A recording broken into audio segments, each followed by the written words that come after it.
Live from Chatterbox Sports Studios, it's Off the Bench with Thom Brennaman. Well, good morning, and a pleasant good Wednesday morning to you. We're getting closer and closer to Christmas. People are in a much, much better mood, although I'm not sure about Casey and Paul. Are you guys even in a decent mood? You walk in a little kind of, you guys all right? Casey, I mean, seriously, what's going on here? You know, I am a little sad. I'm a little Okay, sad. so we're going to lay all the cards on the table. I am glad to hear that. Please fill me in. Just the sad news about the NFL today, just the Franco Harris passing, that kind of made me sad. He was like 2 days away from his, Yep, and we'll get into all of that today. That is sad. So that's what has you sad? Yeah, that and just, it's cold. No, I don't know. I'm asking. It's cold. It is just cold here. Brother, this is nothing compared to what we're going to be staring down the barrel at starting I know. Friday. That's what's got at me least sad, today though. we're getting the last 2 days we're getting lots of sunshine. Temperatures are up in the 40s. I mean, come on, brother. We're talking about being -1 on Friday. I know. That's what's got me down. I'm like, it's only going to get worse. Now, see, that's one of the things I've never understood. My wife is born and raised in Arizona, okay? And I mean, she was kicking and fighting and scratching when we had the chance to come back to Cincinnati, or I had the chance to come back to Cincinnati, brought our whole family here. And she lets the weather oftentimes dictate her mood. And you sound like you're quite similar in that regard, Casey, even though we're 3 days away from that, 2 days. Why in the world would anybody let the weather affect their mood? I don't know. I wouldn't. That's an energy bill I don't want to pay for. Well, now you're talking a whole different ball. Tom, I think the real reason that Casey is sad is because the Reds didn't sign Carlos Correa. Yeah, that really has me down bad. Yeah, well, good luck on that. This is Off the Bench, presented by United Dairy Farmers. We come your way Monday through Friday, 10 a.m. to noon Eastern Time. You can find us on YouTube/Chatterbox Sports. I have a lot of people asking me about this and what we got going on. Had a guy at UDF, in fact, this morning. Guy who drives a truck for UDF. Said, where can I find the show? Because I've heard all about it. You can also find us on Twitter and Facebook, where this show is streaming on the Chatterbox Sports page. We ask, as always, you subscribe, flip the notification switch on. But if podcasts is more up your alley, we're there too. Just search Off the Bench with Thom Brennaman, and you're dialed in. Well, you heard Casey mention it a second ago. Franco Harris, author of The Immaculate Reception, which is considered to be the single most iconic play in the history of the NFL, has died. He was 72 years old. His death comes 2 days from the 50th anniversary of that play. And the league set that whole thing up. It was a game that involved the Steelers and the Raiders. They are playing this weekend. They were set to retire Franco Harris, number 32, and he passes 2 days before all of this happens. He won 4 Super Bowl rings with Pittsburgh during their dynasty of the 1970s. Our thoughts and prayers are with all of those, his family, his friends, and all the many, many millions of fans. He was a first-class guy all the way. It's very sad. Other football news, the Ravens have claimed Sammy Watkins off waivers from Green Bay. Uh-oh. That's a notification that the Ravens offense is about to wake up. Is that a fire alarm? Do we have to evacuate the building? Hold on. Uh-oh. This is live on the air. This is live. This is entertaining television. This is like Al Michaels reporting from the World Series after the earthquake. Hold on. Wow. Oh, boy. We are live on the air. We're good. We're okay? Yeah. Everybody all right? Yeah. All right, good. All right. Good. All right, so Sammy Watkins is claimed off waivers from Green Bay. They just put him on waivers 2 days ago before their game on Monday night. And all the while, they now have to put their star receiver, Devin Duvernay, on the injured list. He was hurt last week. Baltimore has the 6th worst passing attack in the league. and they are still without star quarterback and former MVP Lamar Jackson. Watson, you may remember, was with Baltimore last year. He only had 27 receptions. He had 13 with Green Bay this year. Bengals are on the practice field today, getting ready for a date with the New England Patriots. That game, of course, is Saturday at 1 o'clock. I mean, what were you guys talking about? Women? What are you talking about? What were we talking about, Paul? Trey Hendrickson was back on the practice field yesterday. No word officially as to if he will play this week, although Zach Taylor, give me the quote, Casey. Zach Taylor said on the slew of injuries that everyone was in the optimistic direction. Trending in the optimistic direction. Okay, those are the words of Zach Taylor. College football, we talk about it all the time. You don't mess around with the MAC. MACtion in full display last night. Both Eastern Michigan and Toledo get bowl wins, and of course, the Titans of the MACs have yet to play. The Ohio University will play in the Arizona Bowl coming up against Wyoming. This was a stunning move that no one saw coming. Last night, Carlos Correa signs a 12-year, $315 million deal with the New York Mets. You may recall Correa had agreed to a similar deal with the San Francisco Giants last week. And apparently things fell apart after results of a physical that took place this week. So Mets owner Stephen Cohen negotiates the last-minute deal with agent Scott Boras in Hawaii. New York has spent $800 million on free agents in the last 3 weeks. Their projected payroll is $384 million. Oh, and throw in a $100 million luxury tax ticket. It's unbelievable. Unbelievable. College hoops. You were there, Paul. Xavier gets 23 points and 9 rebounds from senior Zach Fremantle. A thriller. 73-70 win at home over Providence. Musketeers are 10-3 on the year. They'll play at St. John's a day after Christmas.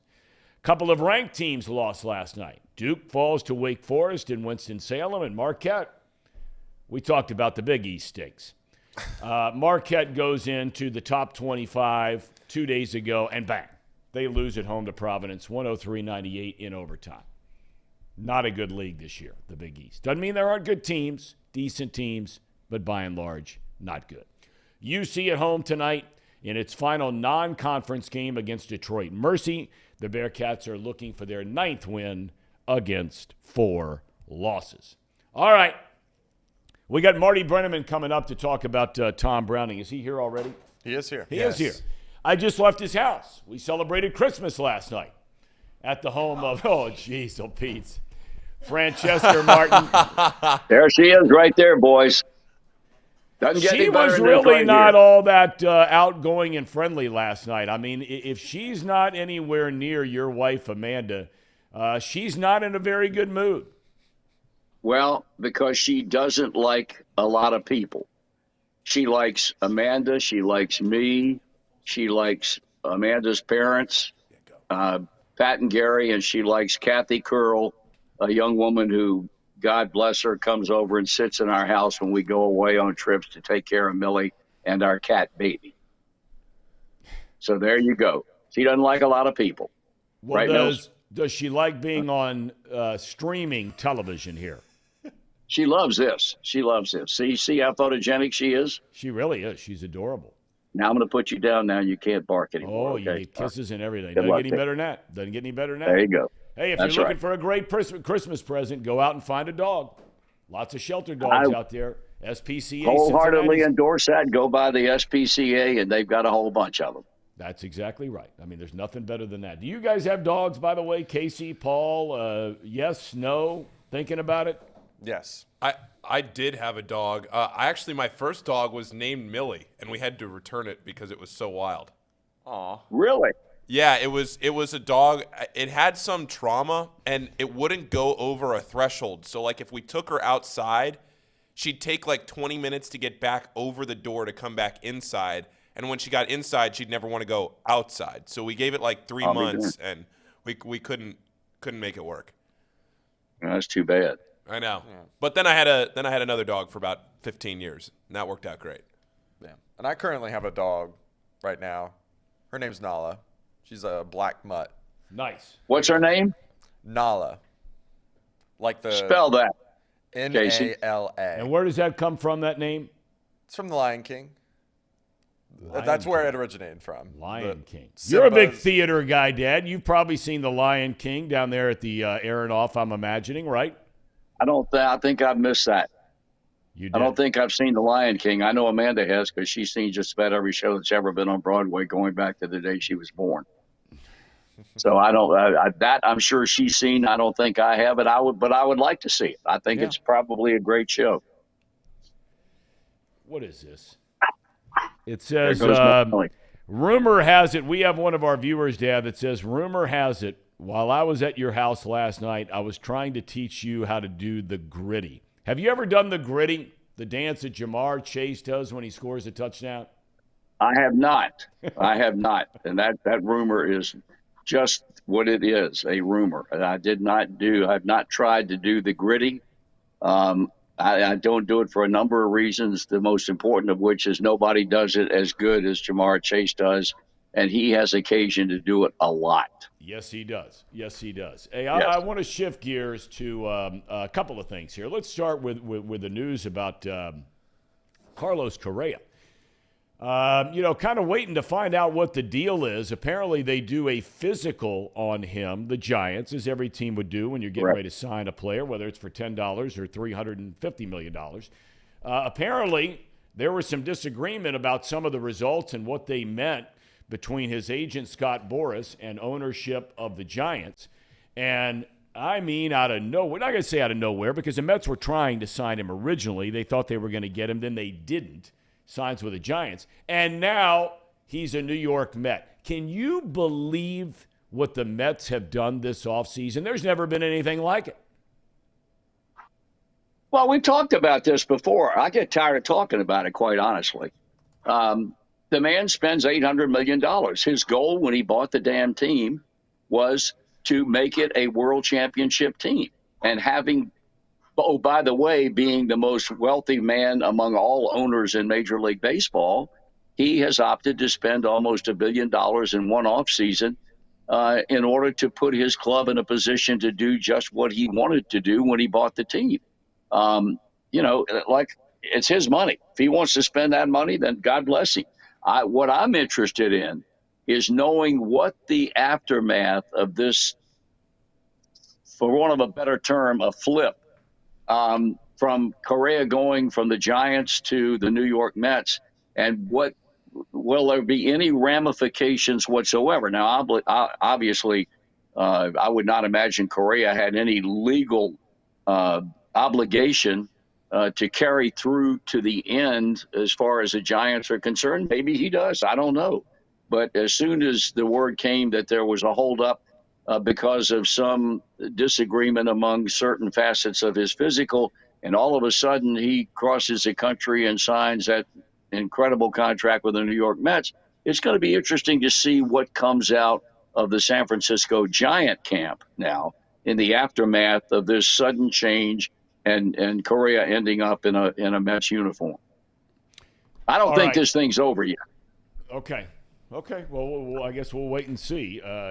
Cohen comes, like I said, swooping in. Apparently he negotiated this deal with your good friend, Scott Boras, while they were in Hawaii, of all places. It's not a bad place to be hanging out, something you might be doing. But especially come Friday. Yeah, no kidding. Casey's already upset. We talked about this before you came on, how he lets the weather affect his mood, and he's already sad because it's going to be cold on Friday. Well, hey, Casey. Yeah. Casey, I agree with you 100%, man. Thank you, Mark. It affects my mood also. Which means both of you guys are in a pretty horseshit mood in the wintertime on a daily basis, right? Yeah, basically. Well, Yeah, when you talk about the weather, it'll put me in that type of mood. You can count on that. All right. I want to talk about Thom Browning. Yeah. You just saw him a couple of days ago. I saw and him you thought Saturday, he looked great, yeah. right? Thom, when Amanda and I went to his wife Debbie's funeral visitation back in March, and he looked as bad as I have ever seen him in the almost 40 years that I've known the man. He had lost a woeful amount of weight. His skin coloring was bad. He just looked terrible. And then when I've seen him a number of times since then, but I've never paid a whole lot of attention because the transformation, for want of a better term, was gradual. So I see him Saturday down at the Reds Hall of Fame. He was there with two of his grandchildren. He looked the epitome of good health. He had put on weight. He had not put on an overly large amount of weight to look obese or semi-obese or whatever the case might be. His color was good. And I told him, he looked so good. I told him, I said, Thom, I cannot ever remember seeing you when you looked as good as you look today. And we talked about going out to the Reds fantasy camp. He goes, the man and I are going to go this year for the second time, and looking forward to that. He just seemed very optimistic, and he looked healthy. And then in less than 48 hours, he has left us. And it was really hard for me to accept it when I found out on Monday. I turned down all TV interviews because emotionally I could not do it.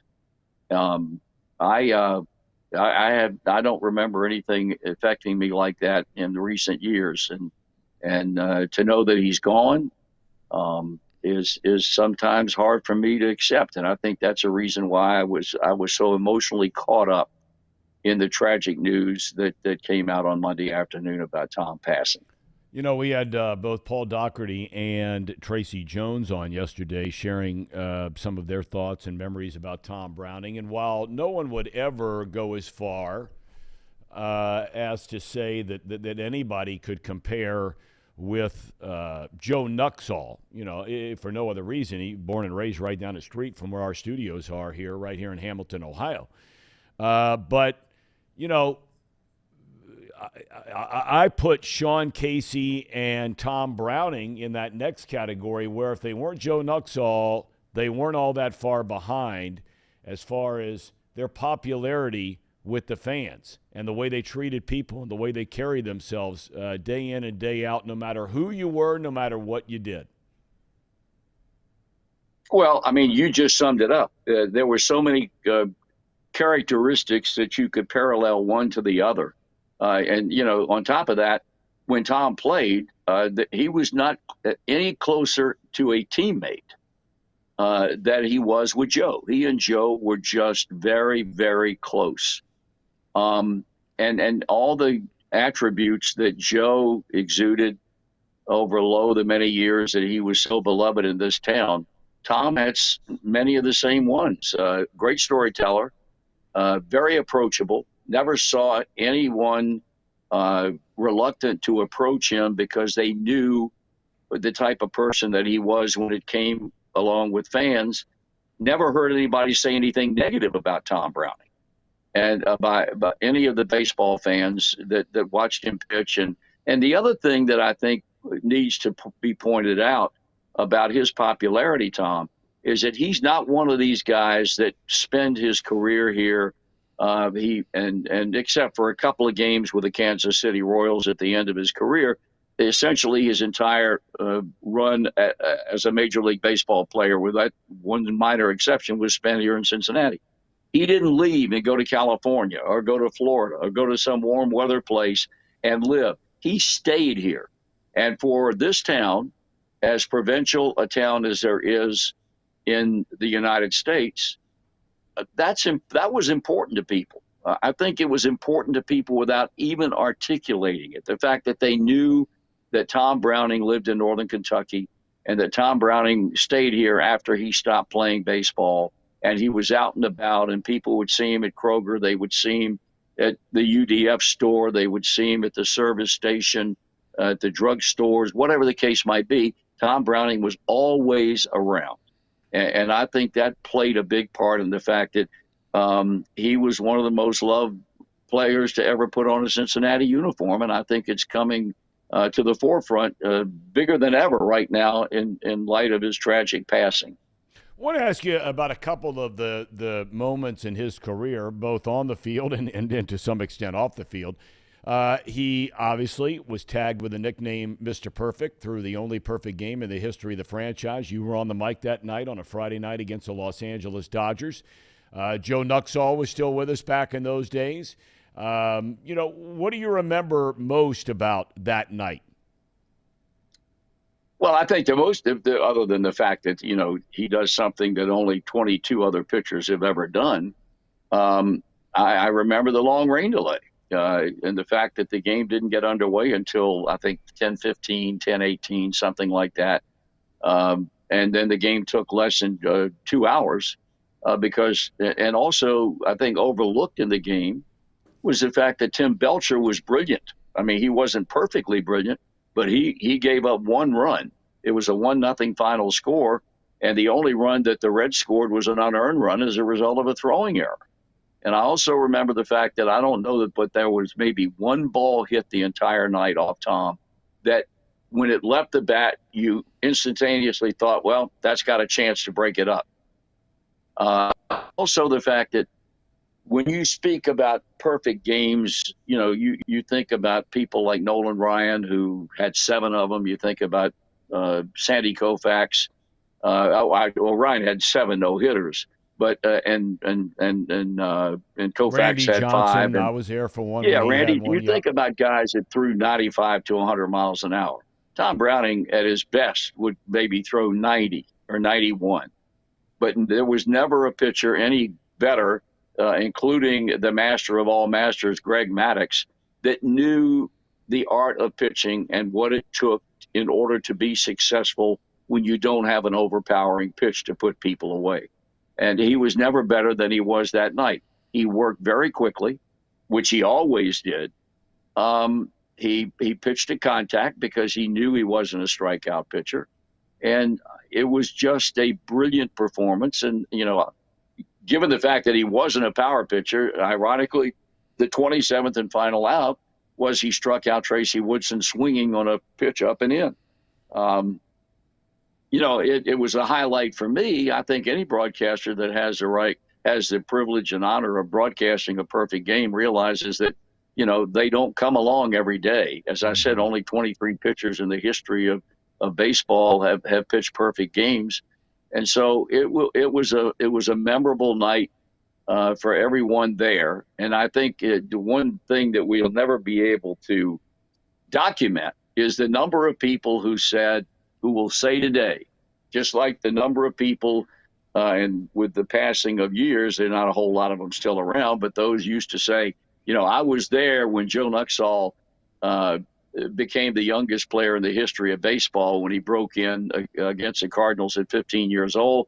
And there are those who say, well, I was there that night when Browning pitched a perfect game. There might have been a lot of people who were there when the game was supposed to start and then left in the 2-hour plus delay before it finally got underway.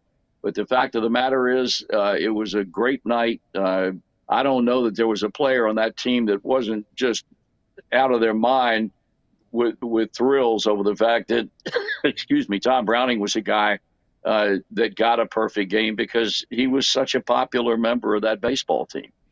Another moment was when you're broadcasting the World Series in 1990, and you mentioned his wife, Debbie, and all of a sudden walk us through what happened that night.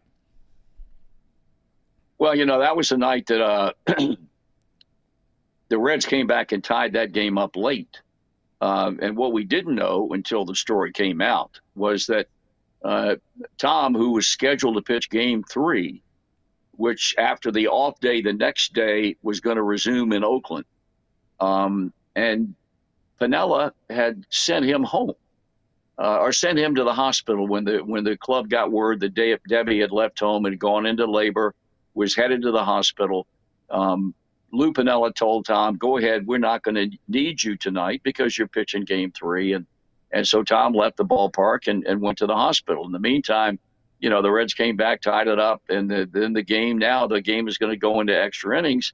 And I think Lou panicked a little bit because then the realization hit him that if this game goes too many innings, I'm going to have no choice but to pitch Thom Browning. So we're in the broadcast booth, Joe and I, and a call comes up, and Dave Armbruster, our engineer, says, "Hey, we just got a call from the clubhouse. Lou wants you to put out an appeal to get Thom Browning back to the ballpark."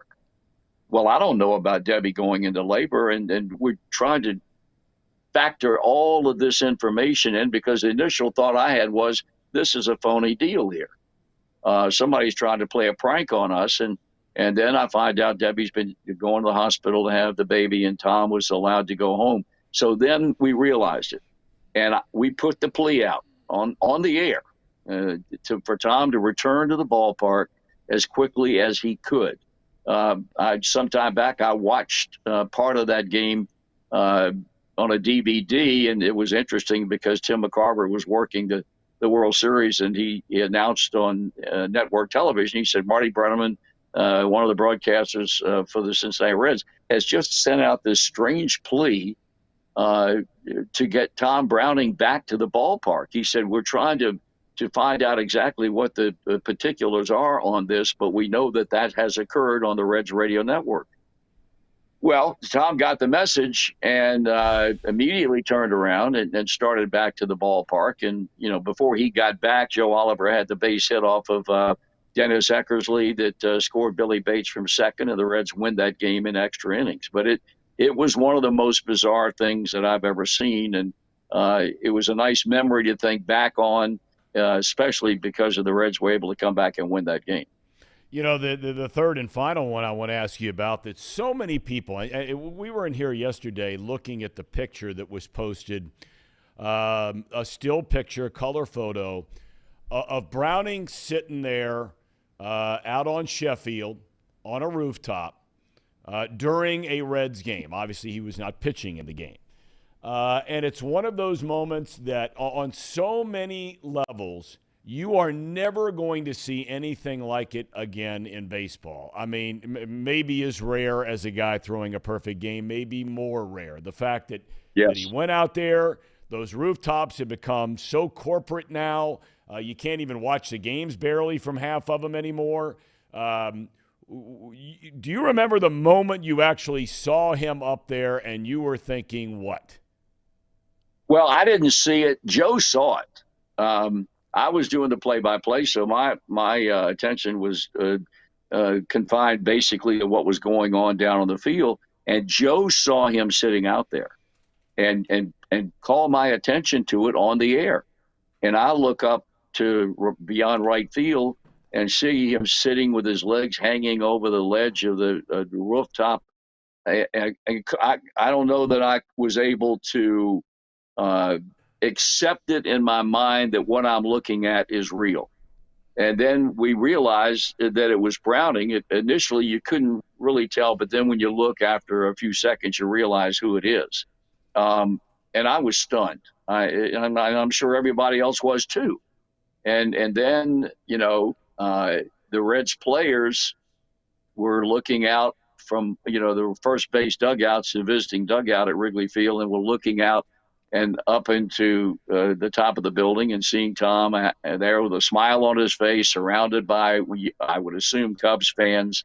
That was bizarre moment number two as it related to Thom Browning. Thom's thinking there, the club was not playing well. And the Cubs were not a very good ball club back then. And he felt that there was something that needed to be done to shake that team up, to get them to loosen up a little bit. And they did start playing better baseball after that happened. But Davey Johnson was manager of the club, and Davey was not happy at all about it. I think Thom was fine for it, and Davey was a little bit bent out of shape, that he thought it was unprofessional. I don't know that under the circumstances it was that dastardly, if you will.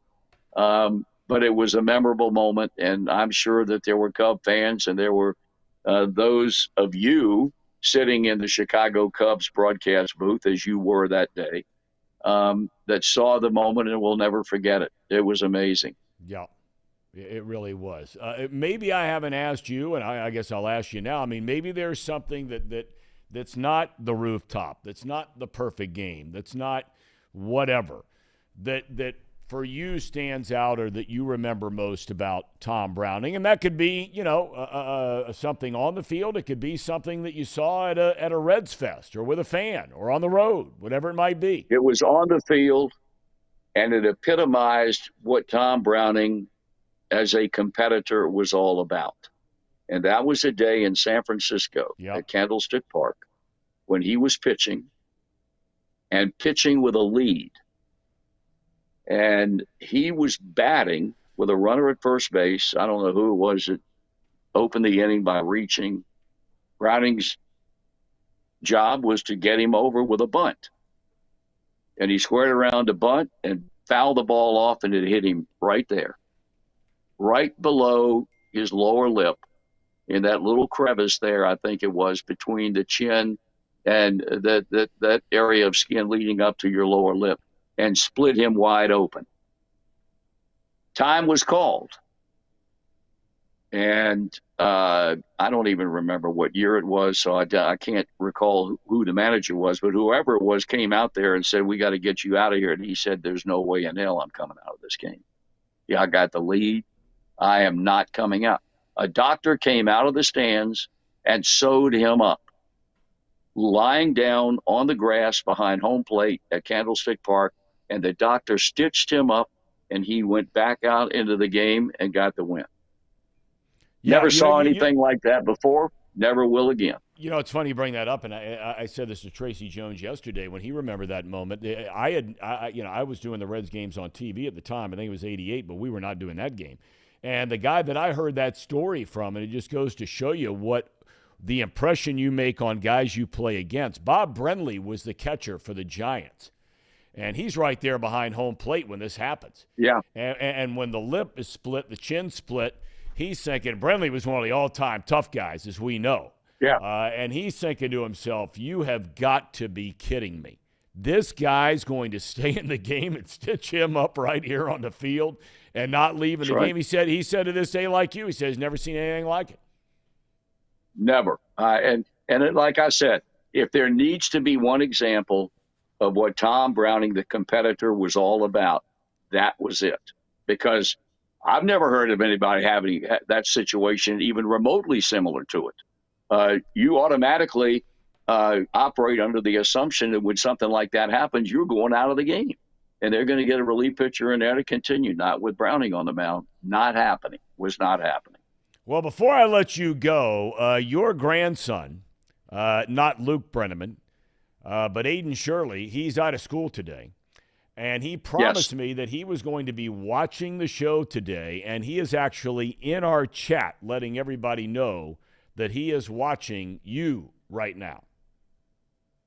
Well, he is a very fine young man. I'm blessed with having great grandchildren. Every one of them I have, with great prejudice, I label as great. And he's the youngest of them all. He might be the most articulate of them all. He's not short on vocabulary at his age. He makes great grades like Luke Brennaman does. And Ella Brennaman.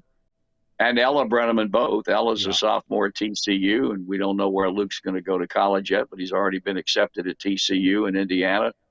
So he'll have a decision to make. But Aiden is a very special young man who I know is the pride of James and Ashley, his parents, and he's a great kid. And I know we had a great time with him last night, especially Luke, who loves to take little kids like that and really get them wound up, which he's very good at.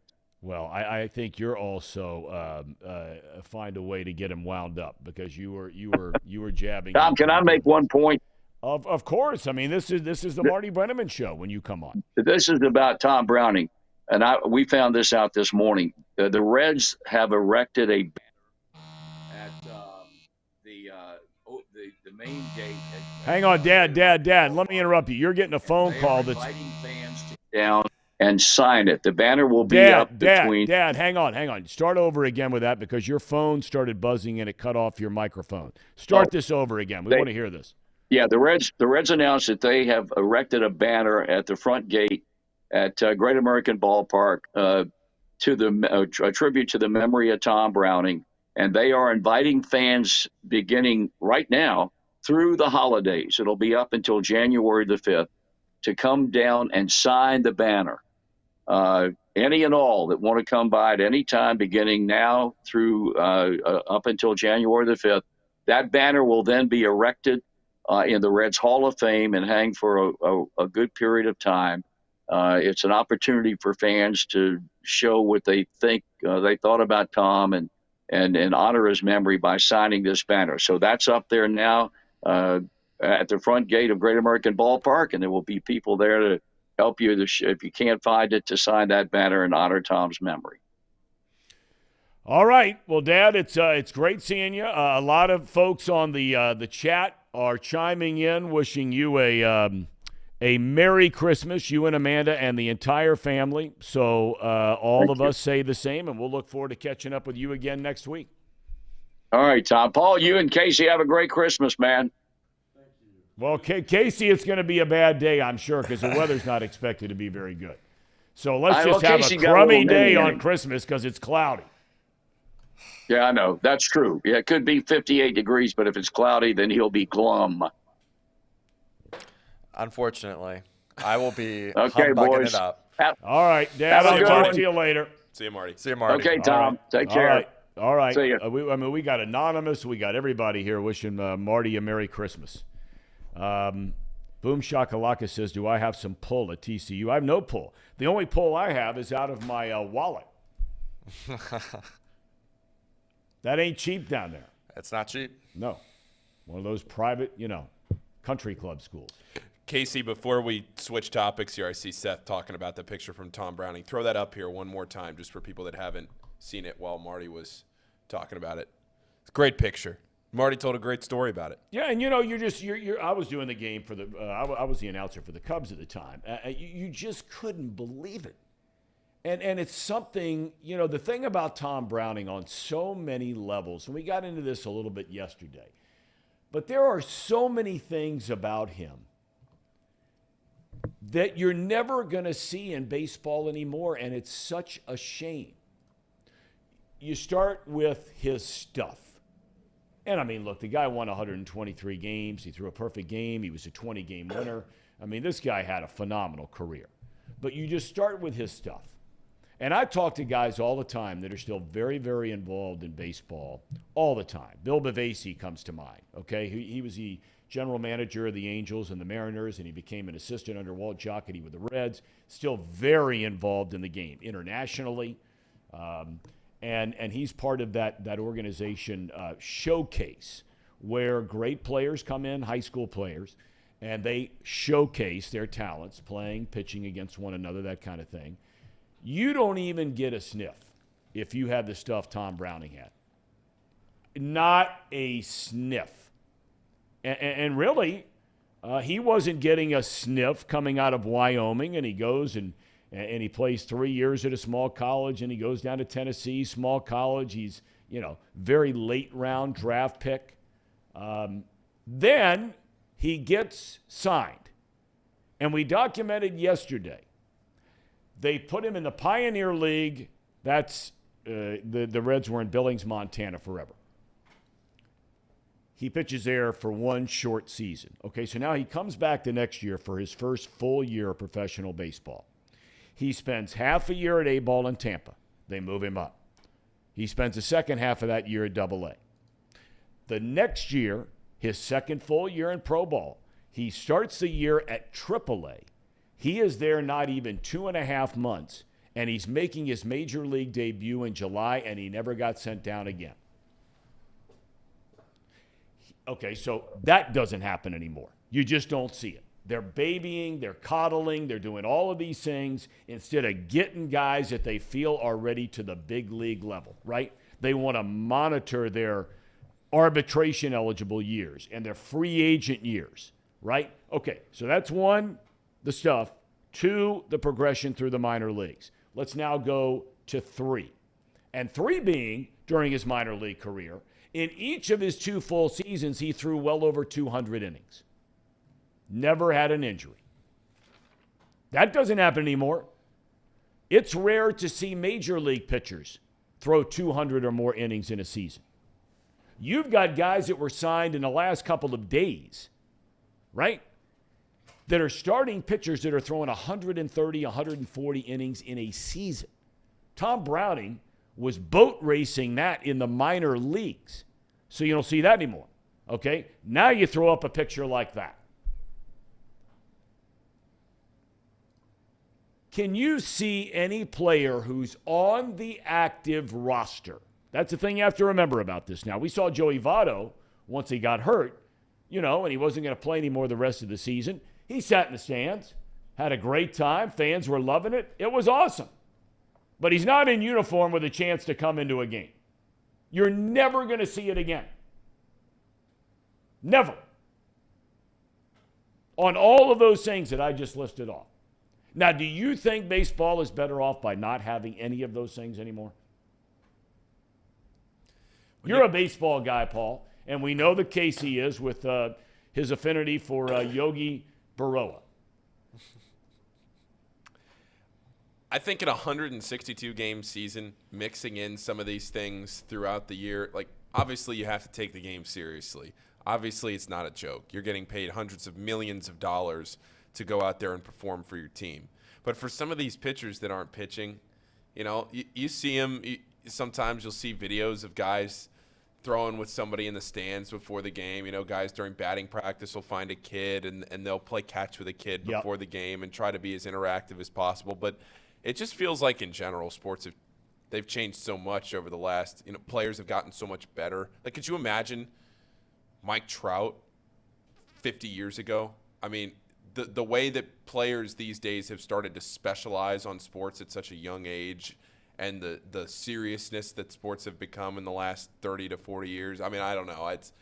You're never going to see anything like that. All right, here's a question I want to ask both of you, and I'm going to throw it to you for the break, our first break, correct? Yes. All right, but when I come back, which I'll do my best to be quiet this time and not say anything out of line, do you think that we don't see that in sports anymore because of, 1, the money, 2, social media? Okay? Okay. All right, you guys think about that, and I'll be back. All right. Play the hits, Casey. It's that time of the show, the Ham and Eggers. These guys are great, trust me, I would know. I introduce all the best segments. Just to go off of what Thom said before we get into the segment that Casey and I had planned for this part of the show, I do think that there's an element. What I will say, Casey, is when you talk about social media, I think money plays a big part of it. I think that the money that is in sports right now, we talked about in this day in history, which we're going to do here in a minute. We talked about in this day in history a few days ago. There was a record signing. I'm trying to go back and find it here, but it was a baseball signing. Here it was a few days ago, December 15th. Dave Winfield became the highest paid player, 10 years, $15 million. That was just 42 years ago. That was in 1980 that Dave Winfield was the highest player in the league at $15 million. You're talking about Carlos Correa, who just signed for $315 million. And when you start throwing around that kind of money, you just can't goof around. You can't do, not that you could goof around before, but those kinds of numbers and those kinds of things, you're judged more critically. It's easier to be judged now, going into my second point, because of social media. You don't have that freedom. Everything that you do is judged. Everything you do is on video. If you go and you do something in the stands, every once in a while you'll see videos of people that are sitting courtside at an NBA game and those players that'll turn around on the bench or they'll be talking. And there was a video of LeBron a few years ago doing a bottle flip at the end of the bench of a game, and it was a blowout of a game. And I remember seeing a lot of negative reaction, like, oh, he's not taking the game seriously. And it's like, I don't know. To me, that gets a little tired, where sometimes in a blowout of a game like that, like, hey, You can have a little. There's a way to be respectful about it. You don't have to clown on the other team necessarily. Just you have some fun with it. And in social media too, I think it's possible to be more relatable with everybody else, right? Because you're more you're relatable. You're more inclusive. Hello, Thom. I'm just out here telling these guys, Headlines is out here, and they got the Marymount. They have a set of Marymount uniforms out here. And I tell them, that's the Conference of Champions, CHL. I mean, they talk about the GCL and the GMC and all this stuff. Just look around. CHL, multiple sports, boys and girls, home of state champions. That would be like the Pac-12 logo where they call it the Conference of Champions and what they call it. Sure. That is the CHL, Conference of Champions. I didn't mean to interrupt you. What were you guys talking about? Well, Casey, your thoughts? yeah, just What the hell is so funny? well, you left us with a question, so that's what we've been talking about this whole time. You guys started this guy. That didn't mean for you guys to talk about this while I was gone, so I've missed all of that now. So you guys were talking about the money versus social media? Yeah, well, Casey hasn't shared his thought yet. Casey, Yeah. please. Well, I Let's mean, hear it. I think it has to be both, right? I mean, every little thing that happens now in social media today, or just in a professional sports era, every little detail is noticed. Every little play, every swing, every pitch, every catch, every mistake is recorded and just shared with everyone. There's no getting around it. And it happens every single game. So to me, the pressure is on these guys to perform. And when your team gives this massive contract and they don't perform, it is just anarchy. It doesn't matter how well the rest of the team is doing. If that one player is not succeeding, it overshadows everything. And a really good example of this right now is the Kenny Golladay. A lot of Cincy fans really wanted Kenny Golladay over Jamar Chase or whoever. They were wanting Kenny Golladay. There was a movement. He goes to the Giants on a huge deal. He hasn't done anything. Yet you will see Giants Twitter, or just Giants media in general, not really recognize their success on offense or what they've been able to accomplish so far. The buzzer should be going off at this point. But my point is, people will go, yeah, there it is. What are you saying here, Casey? I'm just saying that everything is amplified. I think it's money and social media. It's just amplified. I think that, and then I said this while you were out, Thom. Basically, I pointed out that last week we did on December 15th, we did this day in history. Dave Winfield signed for 10 years, $15 million. That was the highest paid player at the time. Carlos Correa just signed for $315 million.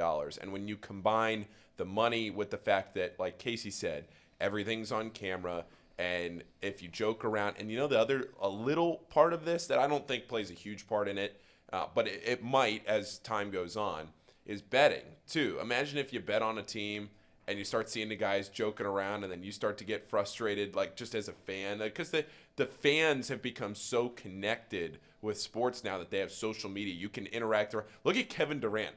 Kevin Durant is so active on Twitter, and he's not afraid to go after a fan that's in his mentions, and I like that. I respect that out of Kevin Durant because there's a human element to it. Everybody always wants to get up there in a press conference, and they always want to say, no, we don't read the news clippings, we don't read social media, but you're a human being. If you see negative feedback, you want to read it, you want to read about yourself, you want to see what people are saying. And sometimes you want to fire back at people. Sometimes you want to say something. You want to defend yourself.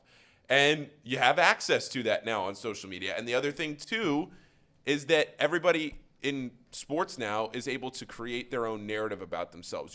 If you want to advertise for something, if you want something written about you, you don't have to call up the columnist at your local paper. You don't have to go to the beat writer and say, hey, I have a story for you. You can just talk to your own creative team, and they can publish anything they want. And they can flip the narrative. They can form a narrative. They can do whatever they want just based on your own creative direction. And all of this, I think, is intertwined in going back to a picture like that with Thom Browning, where everything is so curated, everything is so defined now that you don't see that spontaneity as much as, and I don't necessarily think it's a bad thing. It's just a different thing. Change isn't always bad. That's fair. That's fair. That's fair. Okay. All right, it was just a thought. Just a thought. Yeah. We do have a This Day in History. I don't know if you want to do We that do. now. Let's hear it. All right. December 21st. It has some fun ones today. The year of our Lord. Have some fun ones. Okay. All the way back in 1891. Wow.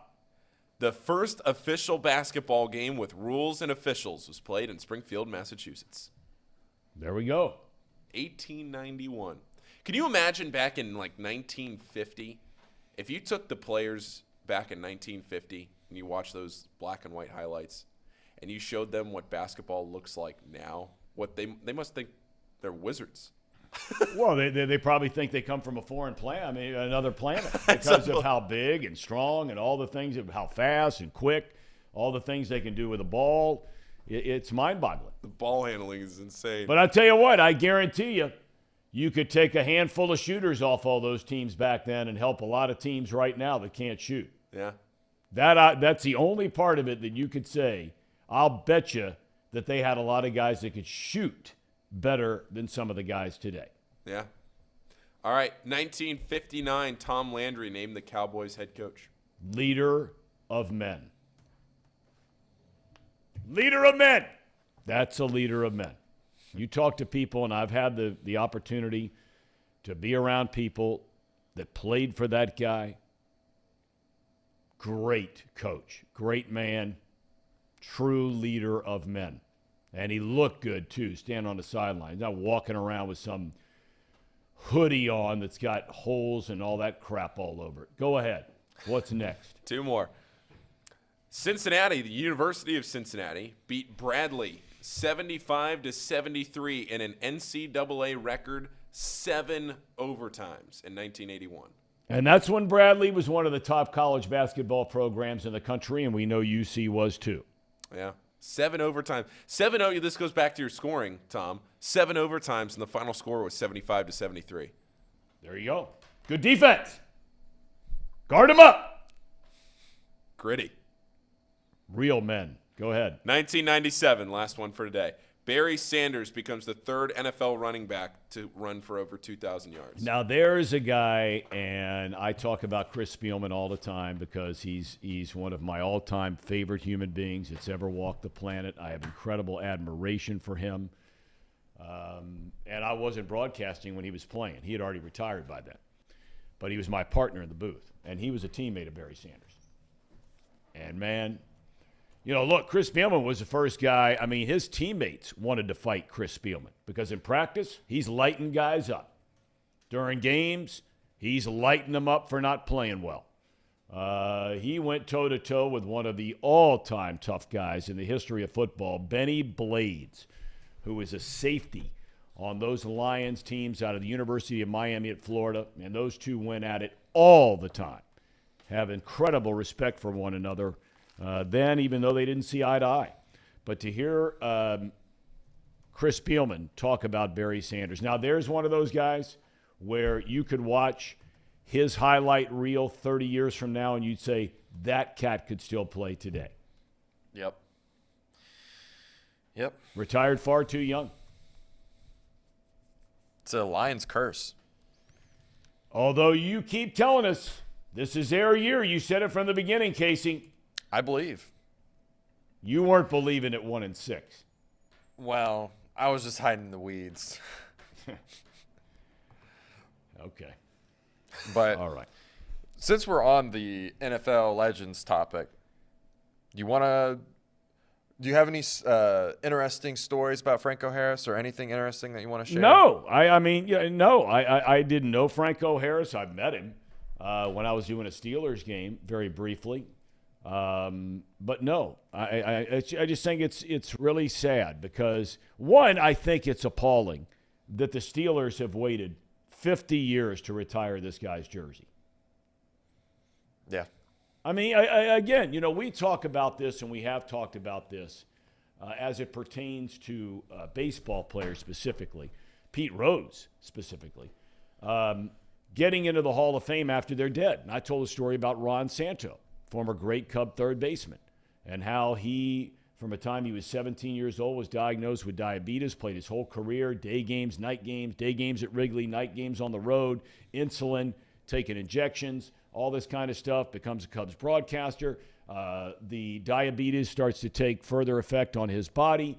They amputate one leg. They amputate a second leg. This guy was waiting year after year after year after year after year after year after year to get in the Hall of Fame. He finally drops dead, and they put him in the Hall of Fame.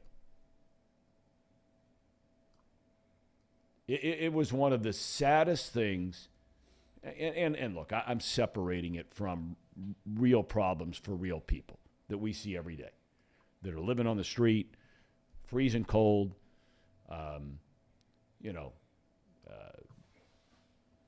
someone taking their life and leaving behind children, wives. Those are real issues, starvation, children, whatever it might be.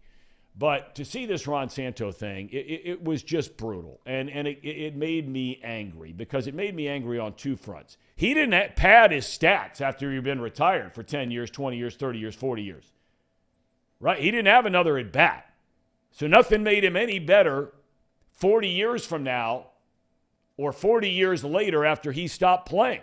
He couldn't add to the stats, so they were what they were. But they're good enough 40 years later, but they weren't good 40 years before, right? So for the Steelers, who normally find a way to do everything top-notch, whether you like the Steelers or a lot of Bengal fans hate the Steelers, what cannot be denied is their commitment to excellence. I know the Raiders have used that term, but the Steelers are the very definition in the National Football League to commitment to excellence. They always have competitive teams, and they're never down for very long, and they're not going to be down for very long now. Championships, Hall of Fame players, coaches they stay with, who earn the right to stay with. Okay? Not like Marvin Lewis here, right? Marvin Lewis did a great job cleaning up the mess, getting them from A to B, competing, good roster, talent evaluator. But after you lose a playoff game the first time, the second time, the third time, the fourth time, the fifth time, done. D-U-N, done. Steelers would never do it. Would never happen. They're not going to watch some coach stick around whose team's getting their tails kicked every time they get in the playoffs. The first game in the playoffs. But that's for a different topic. But the Steelers, for them to wait this long to retire the jersey of a guy that's been in the Hall of Fame since, 2006? Is that what I read? Long time. Yeah, long time. Long time, right? Almost 20 years, 15 years, 16 years, whatever it is. To wait to retire his jersey. No one could have predicted he was going to die yesterday. I'm not suggesting that. But, I mean, come on. Come on. It's like the Bengals waiting all these years to start having this Ring of Honor. Yeah. Right?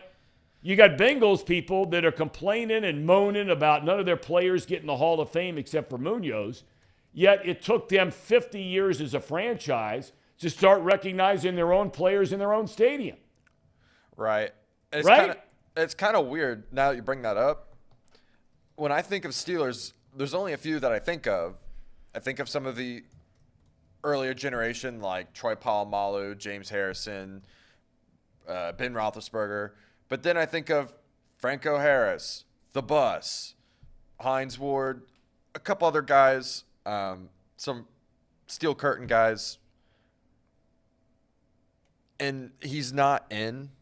Like his number's not retired. Like it just doesn't make sense. Wouldn't he be one of the first? Lynn Swanson? Like there's so many. Is it because there were so many that they just... Well, I don't know. I mean, I don't know. I don't know off the top of my head. I mean, is Terry Bradshaw's jersey retired? Terry for the Bradshaw. Steelers? I mean, you got Lynn Swann, you got Mean Joe Green, you got all these guys that are in the Hall of Fame. Shell, I mean, Lambert, list goes on. Jack Ham, I mean, all those guys are in the Hall of Fame, every one of them. And look, I'm not trying to tell anybody. You know, everybody's going to do it different. We got a couple guys on the chat that are sitting there saying, well, this team doesn't do it, and that team doesn't do it. Not many teams do it. Well, I'll tell you what. You know, there are a lot of teams that do it. And when you go to their stadiums, it's amazing to watch and just sit there if you've got time before a game or a commercial break or at halftime and start looking around and reading the names, as you will one day at Paycor Stadium when they start inducting more and more Bengals, and the memories they bring back. Or even sitting with your son or your daughter and they'll say, hey, Dad, who was Anthony Munoz? Well, let me tell you. Anthony Munoz was the greatest offensive lineman in the history of football. That's who he was. And not only that, he was a man of incredible integrity and character and honor and commitment and faith and all those kinds. Those are the things, having those names up there in whatever stadium you go to, whatever franchise you root for, those are the things that are important to a franchise. The Reds have it. You know, you sit there underneath the home plate area there, and they've got the jerseys retired there. You know, Frank Robinson, Joe Morgan, Johnny Bench. You know, those things are important to have. And it just makes me sad, and part of me, it makes me a little, as someone suggested in here, the word triggered, that the Steelers didn't have Franco Harris up there before he died. And I think that's too bad. And I'm not picking on the Steelers because I have incredible respect for them. There's a difference when you go in to broadcast a Steeler game than there are most other franchises around the NFL. Because where you walk into their offices to get into their locker room and go meet with their coaches and players, as we used to do, when you walk in there, man, there are Super Bowl trophies everywhere. I mean, everywhere. Well, they got 5, 6, 7 of them in there? 6. Yeah, I mean, it's unbelievable. And there they are. All the great pictures, all the great players. They have a lot of players that are invited back by the Rooneys. On a Friday, you'll see some of them hanging around. That's where I met Franco Harris, the only time I ever met him. And it's a franchise of champions. I'm sure that will be an incredibly... Have the Steelers announced what they're going to do now about this? I don't think so. Because the man just died. I mean, I don't know if he lives in Pittsburgh year-round, whether he kept his home there or lives somewhere else. I don't know. So I don't know if that means the family, just days after losing Franco Harris, whether it was his wife, his sons, daughters, whatever, grandchild, I don't know. You know, would they come back? Because that game is on Saturday, right? Or is that game tomorrow night? No, it's not Thursday, is it? No. Steelers play on Saturday against the Raiders. Right. It's a late game. 8:15. So it's a night game. Yeah. On Saturday night. It is. So I wonder what they do for that, because that is going to be just so emotional. Seth Pryor asked a question. I went off on the Marvin Lewis thing for a second there. He said, will the Bengals put Marvin Lewis in their Hall of Fame? The answer to that is absolutely they should. He's the all-time winningest coach in the history of the franchise. He turned this team from a laughing stock in the NFL to a competitive team that reached the playoffs multiple times. He had an outstanding career as a head coach. Outstanding career. He should definitely be in that Bengals Hall of Fame. Casey, you agree? I do. I was kind of surprised, and this is a little old news, but I was surprised they didn't have more people join in the Hall of Fame for the Bengals Hall of Fame at the get-go. Like, they just induct 10. They only do 2 to start off, and now it's 2 every year, right? Is that what it is? I thought it was only 2 this year. They had Willie Anderson, and they had Isaac Curtis. I thought they had a 3rd this year. I'm not 2? sure. Okay, 2 it is. But, yeah, I mean, like, I felt like they should have done a overload to start it off and then just 2 overtime. I don't know why they didn't do that, because I know a lot of teams don't do it, obviously. There's some teams that have only been around the league for like 20 years. But for the Bengals case, I thought there was a lot of guys like Ken Riley that should be in there. Ken Anderson's not getting any older. You know, you have to put in Paul Brown. You have to put or in, younger. He is getting older. yeah. Unless he found the fountain of youth somewhere in the drive up from Hilton Head, moving back to Cincinnati, which he is doing today. He was going to be our big interview. But Kenny's made his home down there in Hilton Head for a number of years, and he said, you know what? I like Cincinnati better. He may not feel that way on Friday. There's a negative in front of the temperature on Friday. Yeah, I know that. But Casey, but I mean, your point is a valid one. The only thing that I would say is when you put in, and I'm not suggesting you can't do more than 2, because I don't think there's anything wrong with 3 or 4, especially like you said, Casey, you're just cranking it up and you're getting it started. I think you take away a little bit from the impact it makes for these guys if you throw in 8 or 10 at one time. You know what I mean?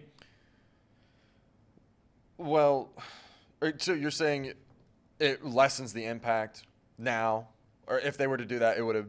I'm just saying it would take away from the celebration for the people that are going in when you have so many at one time, is all I'm saying. Do a couple. Yeah. Well, So I'd like to see 3 or 4, I think would be 4 probably for these first or these next 2 or 3 years. Because like you said, I mean, Kenny Anderson, he's got to be what in his now? Late 60s? Something like that? Something like that. I would think. Maybe older than that. And there's some guys that I know that I don't even know about that deserve to be in the Hall of Fame for the Bengals. What was that running back you brought up that didn't have the stats but had he was like a 10 touchdown receiver, running back, and something else? Who was it again? Yeah, I'm trying to think who it was. You're right. Kenny Anderson, by the way, is 73 years old. Wow. James Brooks. James Brooks. I mean, now there's a guy. There's a guy. If he's not in the next 2 classes, and I know that for modern time, I mean, look, you were a guy who's a huge Bengals fan, and neither one of you, when I brought up James Brooks, I'm not going to say, and you were thinking I'm talking about a man on the moon, but you didn't realize till I pointed out. Correct me if I'm wrong. That he was the all-time leading rusher in the history of the franchise when he retired, that he's one of X number of players that has this many rushing yards, this many receiving yards, this many kickoff return yards, punt return yards in the history of football. You can make a strong argument that James Brooks belongs in the Hall of Fame, the big one in Canton. He's got to get in soon. Kenny Anderson's not in, right? Right. Munoz is the only Bengals Hall of Famer. Well, the No, Bengals you Hall of got. Fame. Oh, you mean the Hall of Fame? In the Hall of Fame. Yeah. Paul Brown. Oh, well, yeah. But you're right, only player Yeah. in the history to be with. I mean, you've got guys like in the more modern times. You're gonna have people on the chat today. You know, they're talking about Ocho Cinco and AJ Green, without a doubt. Marvin Lewis, Sam Weish, he's gone now. All of those guys belong in the Bengals Ring of Honor, I think is what they're calling it, right? Not necessarily a Hall of Fame. Yeah. So, I mean, they got some work to do on that deal. Willie Anderson was a phenomenal player. A lot of people feel like he should be in the Football Hall of Fame. But let's be honest about it. I mean, I was shocked when Willie Anderson went in before Kenny Anderson. Shocked. for the Bengals Hall of Fame? Absolutely. Kenny Anderson? Guy was an MVP of the league. Set the all-time record for some completion percentage in the history of football. Took you to a Super Bowl. Yeah, I'll be surprised if he's not in next year. And Well, see, that's where I don't like the fans. And normally I like the fans being involved in everything, but this is where I don't like the fans being involved. Because there are too many that don't remember. They don't remember, and it's no fault of theirs. They're just not old enough. Yeah, And there's something to be said for people my age, and I'm not saying me. I don't deserve a vote, even though I've watched the Bengals basically since they started. But there's something to be said to have a conversation with somebody where you say, man, Chris Collinsworth, what a great player he was. People forget. Now you just know him as a broadcaster. There's a whole generation or two that's all they know Chris Collinsworth as, a broadcaster. James Brooks, Kenny Anderson, Ken Riley, blah, blah, blah. Boomer? Well, without a doubt, Boomer is size. I was surprised Boomer wasn't in either. I mean, there's a lot of guys, right? But that's kind of like I made the argument. They should have had like 4 or 5 guys to start. Now, wait a minute. Steve is pointing out that says Kenny Anderson is already in the Ring of Honor. Did he go in with Munoz? Am I wrong on that? Well, he is in? I think so. All right, so then I've been way off base here. If I'm saying that he wasn't in, obviously way off base. I don't pay a ton of attention to it, to be completely honest. Yeah, he's in. Ken Willie, this year. Anderson and Riley. What about, I thought Willie Anderson won it. I mean, Willie Anderson and Isaac Curtis were just the latest. Sorry, yeah. Anderson, so Kenny went in the first year. Last year. All right, so there we go. Okay, he did go in, so I beg your pardon. But, yeah, so Munoz, Anderson, and Paul Brown all went in that first year. But the point I'm making here is that you have to be able to be someone who doesn't just look at a stat sheet, okay, and says, well, boy, this guy was a great player, but, if I had to have a conversation about him, I'd have no idea who he is. So James Brooks, as the best example. When the guy left, he was the all-time leader in franchise history. Rushing leader. And then what do you do with guys like, a couple of people have brought up Leapin Lamar Parrish, great player. Tommy Casanova, great player. He's a doctor now, Tommy Casanova. I think down in Louisiana, if I'm not mistaken there, Brandon, down in your neck of the woods. He was an LSU guy. But you're going to get into Ocho Cinco. You're going to get into Geno Atkins. Yeah. Right? Oh, Geno Atkins, absolutely. What about the tackle from the Super Bowl? I can't remember his name. Which Super Bowl? I think it's 88. 88. Well, you mean a guard, Max Montoya, was talked about being in. He should be in. Yeah, Max Montoya. Dave Lapham should be in. Dave Lapham should definitely be in. When you're talking about all-time great Bengals. Andrew Whitworth. Tim Crumrye. You know what? He just moved back to town. I ran into his wife about 2 weeks ago, and they are thrilled to have been moving back to Cincinnati. He was a coach in the NFL for a number of teams and a number of years up there in Buffalo. And then when they decided to not bring him back, his family's decided, you know what, we're moving back to Cincinnati. All our friends are there, and we've maintained contact with them, and that's what we're going to do. So it's nice to have the Crumryes back in Cincinnati for this Christmas season. All right, boys, what else we got going on? Well, I came up with a list of would you rather questions. Well, I like these. And if I have one, though, do we have like a buzzer or something like that? Oh, I got it. You got one of those? Okay. That's if I say hit it, that means that question's out because it's a crappy question. Oh, God. Okay. Oh, God. Oh, man. Casey, a lot of pressure. Because you started walking through some of these with me before the show today. A couple of them I thought were awesome. And there are a couple that are going to get the hit it. So go ahead. Let's start with good ones, I hope. I don't want to buzz you the first one out of the gate. Well, this one's I'll say this is a layup. This one's an easy one. It's would you rather have Joe Burrow, Patrick Mahomes, or Jalen Hurts? Ooh, that's a good one. Okay. Joe Burrow, Patrick Mahomes, Jalen Hurts. You know, before we answer this question, can I get into something that I read last night that I mean, there are things that are written and things that are said a lot of times just for impact. But this was a serious question that was debated in the LA Times yesterday. Did you guys see this story? I don't know what you're going to say. The LA Times asked the question, is Justin Herbert the greatest young quarterback in NFL history? What? And they had a lengthy piece about this. About who? Justin Herbert. Who? Are they just simply asking the question? I mean, are you kidding me? Justin Herbert?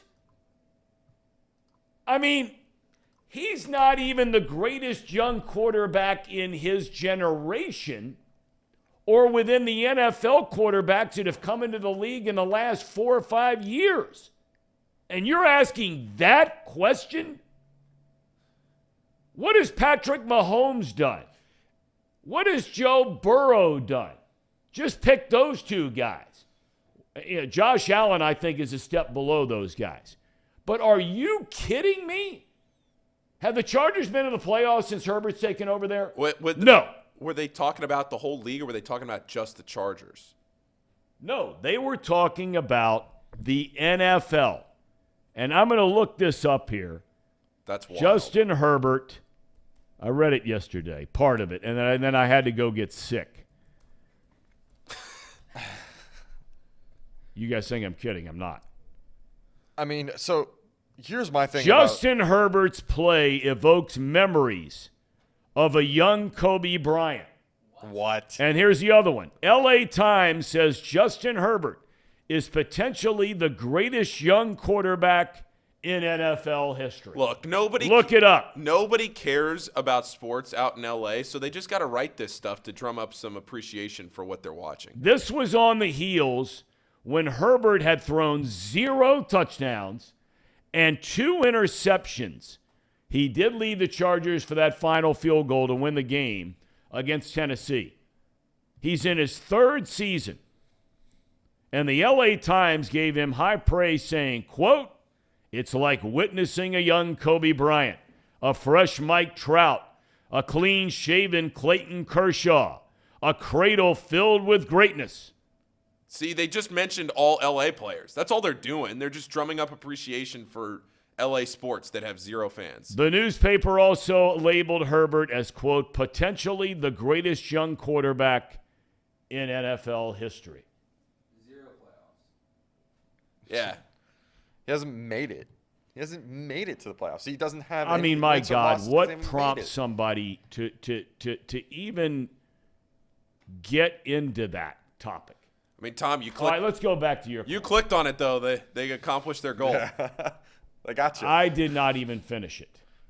All right. But if clicking on it, just like, if how many followers you hear, I hear from my teenagers all the time, right? It's all about how many followers you got. Doesn't matter if what you're saying is true or just complete and utter nonsense. Which that Herbert article is. All right. So, what would be your answer, Casey? So Burrow, Mahomes, Allen. I have a guess what Casey's going to say, but I'm not sure. you want to know my honest opinion on this? Would love to know. It goes Joe Burrow number 1, but Jalen Hurts is right there. Ahead of Mahomes? Ahead of Mahomes? Yes, because of his potential. Have you not seen how his progression just through the first couple years? Oh, boy. And he can run, and he can throw dimes deep down the field, and that's all you need. You don't need the flips and the no-look passes. You just need someone who's going to either be a machine like Joe Burrow or B, Jalen Hurts, which adds a whole nother dynamic to his game where you have to have someone spying him. And when you know a defense is spying him, you're taking away a defender. And that's all I'm saying. All right. To me, Jalen Hurts is the version that everyone wants Lamar to be. Jalen Hurts. That's fair. I think my quarterback tier ranking would be like Mahomes and Burrow, probably 1A, 1B in whatever order you want to put it in. Allen right underneath that. Ooh, maybe tied with him. And then I think it's a 3-horse race. I wouldn't put Jalen Hurts up there with them. And let's No. I see a lot of people saying I hate Patrick Mahomes. I think Patrick Mahomes is not good within structure, and he's proven it. The Bengals have taken advantage of him, dropping 8 into coverage and only rushing 3. He panics, starts to try to run out. And when they keep him in the pocket, he makes a mistake. So, Who's this? Mahomes? yeah, Mahomes. And so, for me, Mahomes is in like my top 5. He might even be the third guy. But I really think if you look at the potential with Jalen and how well he's done this year, I mean, I don't see how you can't have him at least in your top 3. because I don't need potential. I have proven, and I have Mahomes. Yep. Has don't want Jalen Hurts potential. not proved it? Yep. No. You don't think Jalen Hurts has proved it? No. No, not yet. What has he proved? He Not hasn't yet. proved a thing. Not All yet. right. Well, He's played we'll see when he comes back for the playoffs. the playoffs. Yeah, he's probably going to be in the championship. Because the NFL. All right. Well, we'll let Trace get into that. It's Yeah, probably because Trace is a big Herbert guy. He loves Herbert. All I know, boys, is this, okay? And we can sit here and we can talk about potential, and we can talk about stats, and we can talk about a guy, he has more talent or tools or ability, which Hurts is a better runner than Mahomes or Burrow. We all agree with that. It's not even debatable. At the end of the day, boys, all that matters for me is the dub and the L.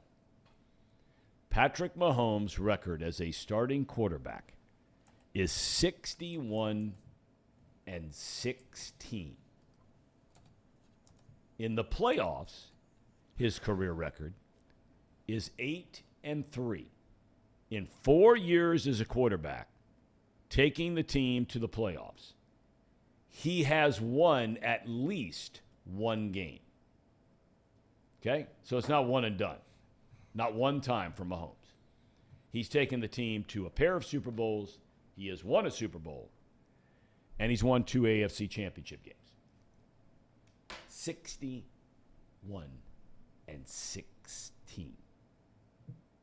that's kind of You want that unfair, guy as your though. quarterback? Well, who are you choosing? I don't know if you actually answered. They're both the same age. I would take Burrow ahead of Mahomes, but man, I mean, that is sitting right on the right razor thin separation. Razor thin. How do you feel about Jalen Hurts? Jalen Hurts is a rock solid player who is starting to build a very nice resume. What he did at the end of last year, taking over that team, getting him in the playoffs, and now what he has done this year, which, as I said yesterday, for me, he is lock, stock, and barrel, and I don't care what happens in the next 3 weeks. He's the MVP of the NFL. He's the best player on the best team this year. But Burrow, 3 years, hurt the first year, comes back the second year, takes his team to the Super Bowl. Right now, he's got him playing as well or better than any team in the NFL.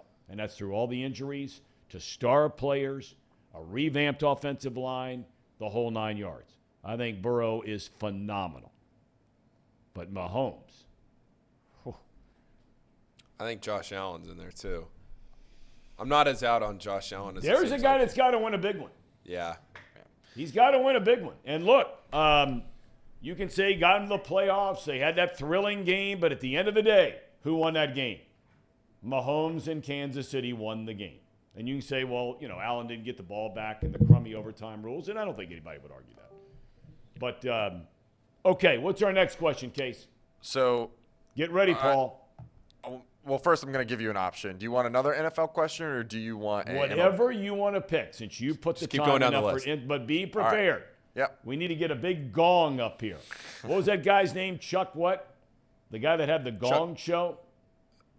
See, you guys are too young for Yeah, that. no, that's- See, if you had a crummy act, pow, hit it out the door. See ya. All right, Tired. let's go.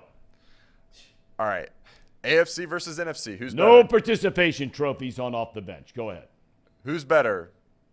Would you rather have an AFC team or an NFC team? Who's better? Which is the better conference? Which is the what better he's trying to say. conference? Better conference? Yep. No question. AFC. Okay. Well, you should ask Trace Fowler that because he thinks the NFC is way better than the AFC. Okay, well, outside of the 49ers, The who are Eagles. now playing with their third string quarterback, and Casey has proven he's south on Purdy. I mean, the guy's 2-0, and you know they've won 6 in a row, but that's okay. You're south on him. Philly, if Hurts is healthy, and it's looking more and more like they're not going to play him against Dallas this week. He injured his throwing shoulder in the game on Sunday. And you have Dallas, which, you're going to put in that category, already with 10 wins on the year. And Minnesota. Now, I'm not buying Minnesota. I don't think anybody really is buying Minnesota. But do you think, and you go to the top, okay, do you think those 4 teams stack up with, in no particular order, Buffalo, Kansas City, Cincinnati, Baltimore? I think Baltimore still, or you think we ought to pick somebody else in the AFC? I mean, I know Tennessee's leading their division, but do you think there's somebody else that ought to be in there? Maybe Miami? Miami or the Chargers. Okay. Chargers are feisty. I mean, I would pick the Chargers. Okay, I think the top 2 in each conference, okay, I think you could flip coins, and I think that's fair. But when you go to the next 2, Cowboys and Vikings, of course, I don't get that excited either about the Chargers or who's the other team we said, maybe Miami. Yeah, they all kind of stink, I think don't Miami's better than – I think Miami is definitely better than Minnesota. They all kind of stink, don't they? I wouldn't say stink. No, you that's your word.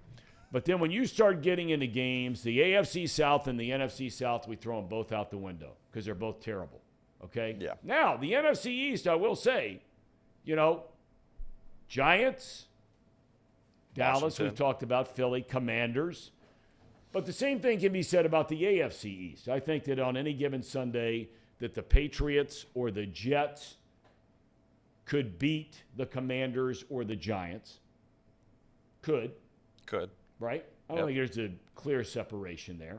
Out west, AFC West, NFC West, Rams are awful.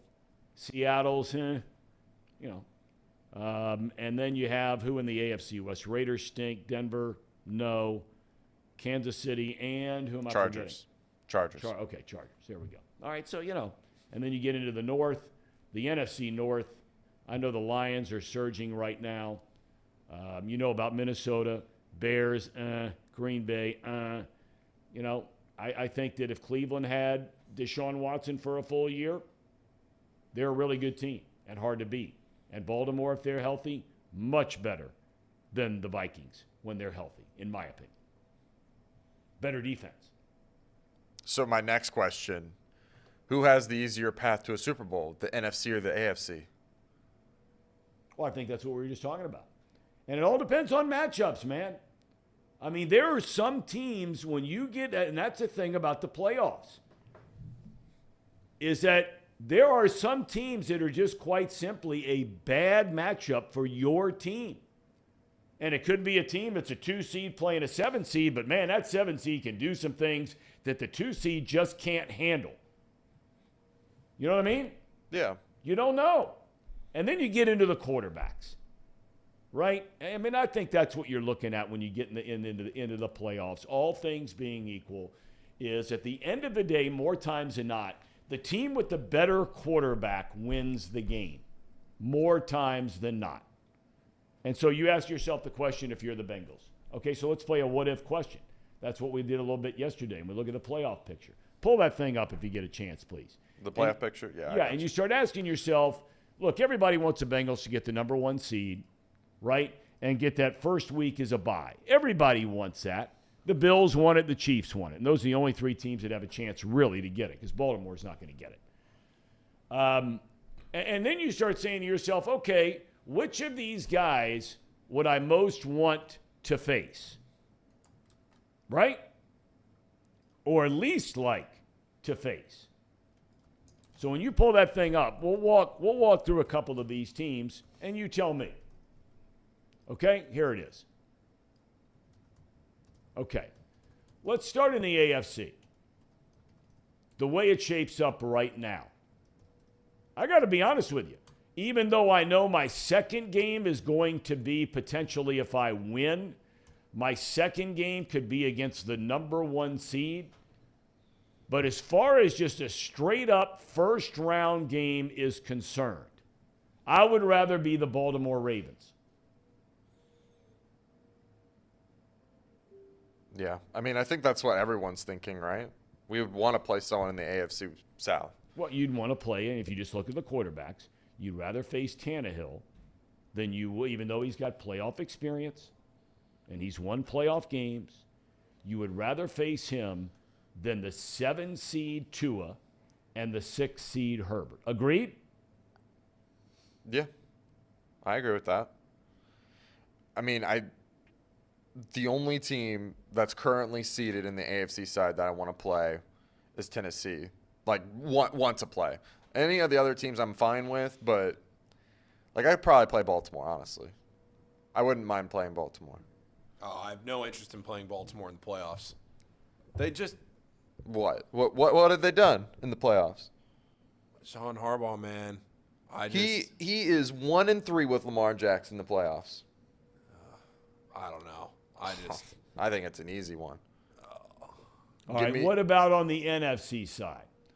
Would you rather face Taylor Heineke, Daniel Jones, or Tom Brady? Who would you rather face? Who would you least like to face? It'd be Brady. I think we Tom all Brady, agree. yeah. Although some might say Jones. I think it would go, for me, it would go Brady, Heineke, Jones. Yeah, I agree with that order. But all those teams are... You would put Heineke as a least like to face ahead of Daniel Jones? Yeah, I think Taylor Heineke is feisty. I think he just kind of makes something happen. Daniel Jones...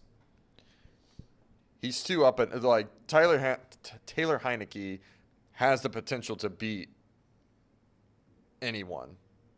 Like he's got that just random factor, and then he's got the bottom, like the rock bottom. So it's really hard to want to go up against that. Daniel Jones, you consistently know, is like below average quarterback. Taylor Heineke is like White Castle, Tom. High risk, high reward. Yes, that's a great comparison. You know, I went home last night and tried to sell my son on this idea of both you guys talking up that Gold Star cheeseburger. You can't knock it till you try it. Well, that's what I said to him. I just said, look, these are guys that I know that are cheeseburger guys. And that's what they told me. And they're not a sponsor, so we're not talking them up. If you'd like to be a sponsor, Gold Star, we asked Skyline. They declined. So the door is open for Gold Star. I went to White Castle last night after midnight, after I was on my way home from the Xavier game. No, you didn't. Oh, yeah. 24 hours, man. Have to. What did you get? 5 cheeseburgers, no pickle. And let me Oh, tell they're you. little ones. The little ones. Sliders. Oh, wait, did you White say Castle. Gold Star? White Oh, Castle. White okay, White I'm Castle. sorry, White I'm Castle. sorry, I'm White sorry. Castle. Okay. White Castle. Yeah, around 12:15 last night. And let me tell you what, Tom. Elite experience at White Castle last night. You never know. You get a toasted bun. Maybe it's a little too crispy. The burger sat on the grill too long. You get that fried edge, and it just kind of crunches into your mouth. Or you get the grease dripping onto the bag, and it just melts into your mouth. That's what we got last night from White Castle. Wow. Sorry, Top White tier Castle's experience. Well, see, if you have bad White Castle, it's the bottom rung. But if you have good White Castle like what I had last night, and it just melts, it's got that buttery sensation to it. Oh man, it's good. It's good. See, that's the stuff you can do when you're 20 what? 6. Yeah, you can do that stuff instead of 59. I mean, you wake up the next morning and you put on 9 pounds when you're my age. You can't do that stuff. But every now and again, you still do it. We'll get you a Gold Star burger. We've been talking about the Bengals here today, and it's brought to you by Encore Technologies. Encore Technologies provides IT solutions for a data-centered world with a suite of services from mobile computing to desktop to data centers, supporting both centralized and work-from-home computing models, which improves efficiency and productivity. Visit Encore.tech. The path to innovation begins here. All right, Casey, do we have any more of these? Oh, yeah, we got a lot. Get ready, Paul. These have been really good, too, by the way. We've had a lot of good I wish discussion. I could get in on the chat. You know, I told you I took my computer in for repair because one of the keys broke. Apparently, that was a deal on whatever 2 or 3 year window on these Apple computers that something, they had a defect in the keys, right? So I'm trying to get it fixed. So I'm using my son's computer, which is about 7 years old, and the battery is, in an hour gone. So I don't have access to chat. If there's anything interesting in there, please share it. Okay. So go. No, this is an old computer. Doesn't even have that component. I'm telling you. I think it might be your charger. This is something the Allied forces used. Wait. It's a real man. To defeat the evil. What's that? The real man. And those are real men. Real men. The Allied. Well. Uh-oh. Okay, I'm going to stop. Go ahead. Go ahead. All right. Go ahead. So, would you rather have the Reds? Oh, wow. We do have one of these. You kidding me? A Frenchman must have left it here. I don't think so. No, that's not it. That's okay. It's worth it. Hold on. No, that doesn't work. It's okay. That's all right. I'm good. You sure, Brandon? I don't need it. It doesn't work. It's okay. It's on the other side? Try that on the other side. Go ahead. All right. Would you rather have the Reds be successful for the next 5 years or have Pete Rose in the Hall of Fame? Ooh. Now, successful does not mean World Series champs. It just means that you're... Then let's quantify that, okay? Yep. Qualify that. Let's say the Reds go to the playoffs but don't win the World Series. Correct. Okay? So they are a playoff team for each of the next 5 years, or Pete Rose gets in the Hall of Fame. That's a great question. Do we have a round of applause kind of thing that we can hit? Okay. All right. That's a good one, Case. Nicely done. Well, you answer, Paul, since you're a baseball guy, okay?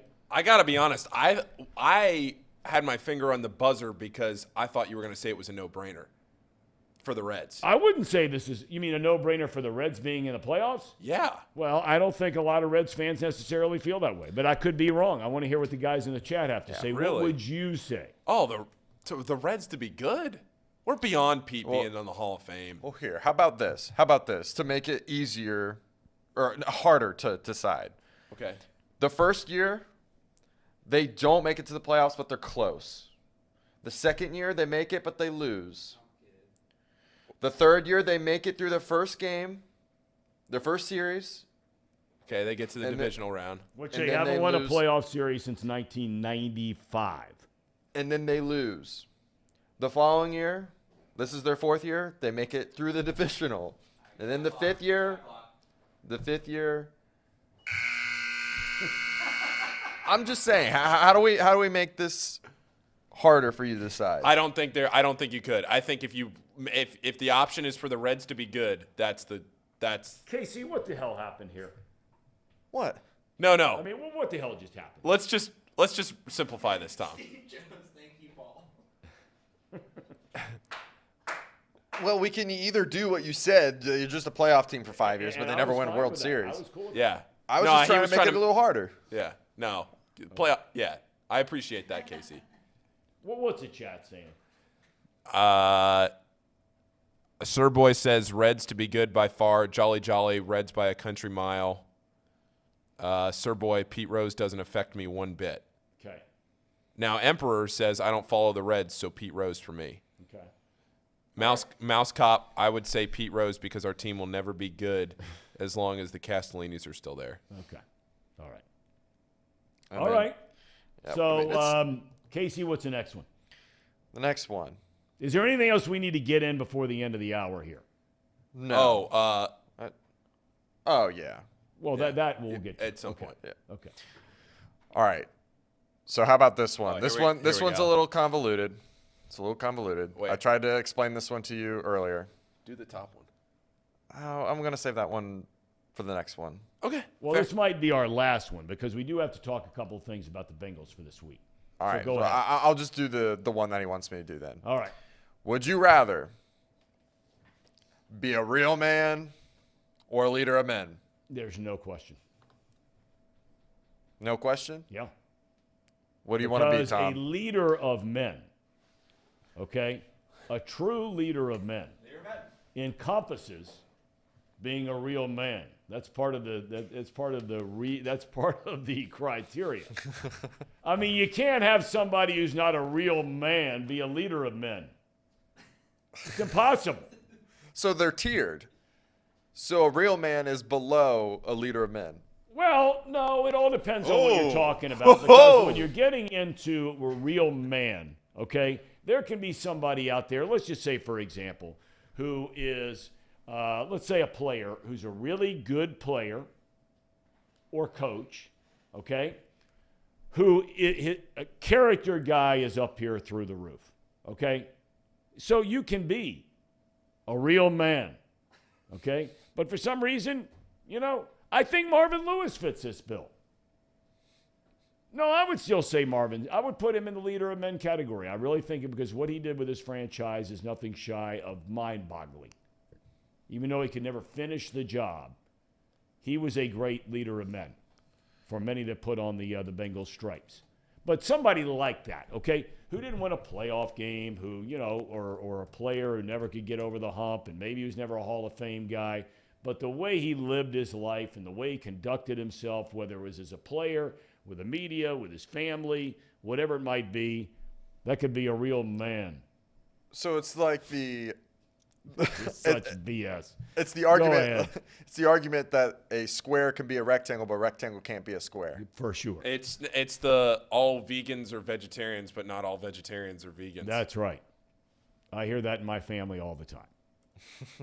We don't eat meat, but we'll have a little skyline dip. Wait, are you a vegetarian? No, I am definitely not. No. Ultimate carnivore. Okay. Yes. The real man. Well, that's right. That's right. So, okay. What do you guys think? I mean, a leader of men or a real man? I mean, I'm glad that you described it for us and defined it for us because I really wanted to be a real man. But I don't know. Maybe I want to be a leader of men. The more and more I'm starting to think about it, Casey, you might be onto something here, and I might have to really change my tune a little bit here. I got to think about that. Paul, any thoughts? Or does it need the qualifications? I think I need some clarification. All right, I'm going to have to think about that a little bit. That's a very good question. It's a deep question. It's been pondered through generations going back to Aristotle.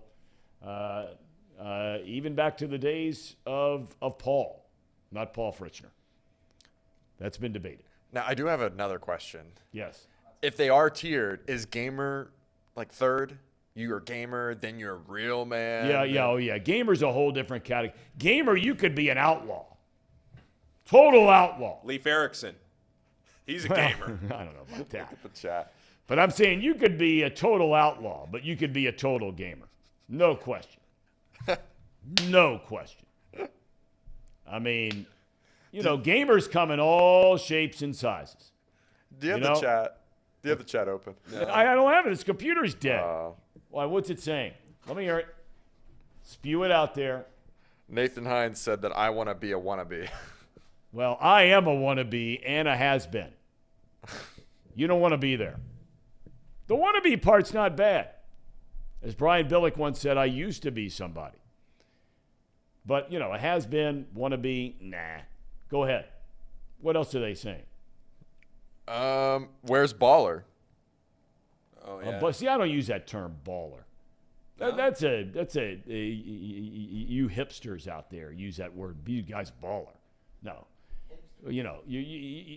Well, baller could mean, I guess, you're just a good baller, right? Whatever sport it is you play. Okay, and that's fine. Those guys are a dime a dozen. They're everywhere. There are very few gamers. There are very few real men. And there are even fewer leaders of men. What else are they saying? This has turned into the Jag show. Go ahead. Christopher Columbus, very happy that There's a leader of men. Although he's a racist now. Go ahead. Go ahead. Right? Guy didn't accomplish anything. Go ahead. Leif Erikson's back. What did he say? He just said, did someone ask for me? Did someone call for him? Yes. Blow his horn? Paul, what is wrong with you over there? just the chat. I mean. What are they saying? Let me hear it.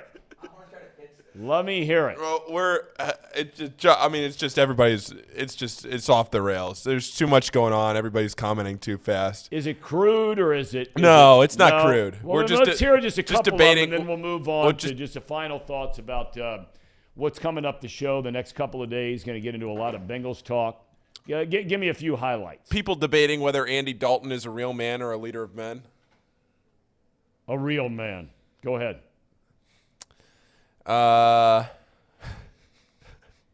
People wondering about Christopher Columbus. Many people wondering about Christopher Columbus. Christopher Columbus kind of took over the chat there. That's about it. Okay.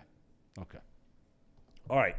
Look, on a serious note, we've talked about this new premium alkaline water, Pani. It's made right across the street. What in the hell is going on over there? You didn't like that segue? What? Yeah, that was a great segue. These are leaders of men. Across the street right here in Hamilton, Ohio, a bunch of Procter & Gamble guys, research guys, scientists, doctors, right? Pani is using natural limestone filtration. Unlike the artificial processing that many other brands are using out there, the result is a healthy alkaline water that they're calling the best tasting water in the world. I can't argue with them. It's spelled Pani, so visit PAHHNI water.com. That's PaniWater.com to see where you can buy this great tasting water. Trey Hendrickson yesterday was out on the practice field. We know he broke his wrist 2 weeks ago in the fourth quarter of a game. Was that the Kansas City game? Yeah, that was a Kansas City game. Then he broke his wrist? And he stayed in the game, wasn't it? And then last week they came back and he sat out in their most recent game. Wasn't Kansas City 2 weeks ago, or is that somebody? Anyway, he broke his wrist and he stayed in the game. And there was a lot of talk that he might not come back the rest of this year. Now, we don't know if he's going to play this week, but he was out on the practice field, had the cast on. They can, get protective devices. And you can't just have a cast out there to use as like a club, where if you hit somebody, you're hitting them with, plaster. So they'd have to cover that thing up. But it's been done many times before. And hopefully he has a chance to come back this week. If not, I think they definitely feel like he will play against Buffalo a week from Monday night here at home. But, Casey, you brought up earlier that Zach Taylor has said that many of these injuries are trending optimistically in the right direction, meaning guys like Cam Taylor-Britt, Mike Hilton. That secondary is very much in shambles right now with all the injuries going back to Awuzie. The offensive line appears to be very healthy. Mixon is back. Pirine is back. Higgins came back. Boyd came back. Chase is okay. Sam Hubbard, we know, will not see him.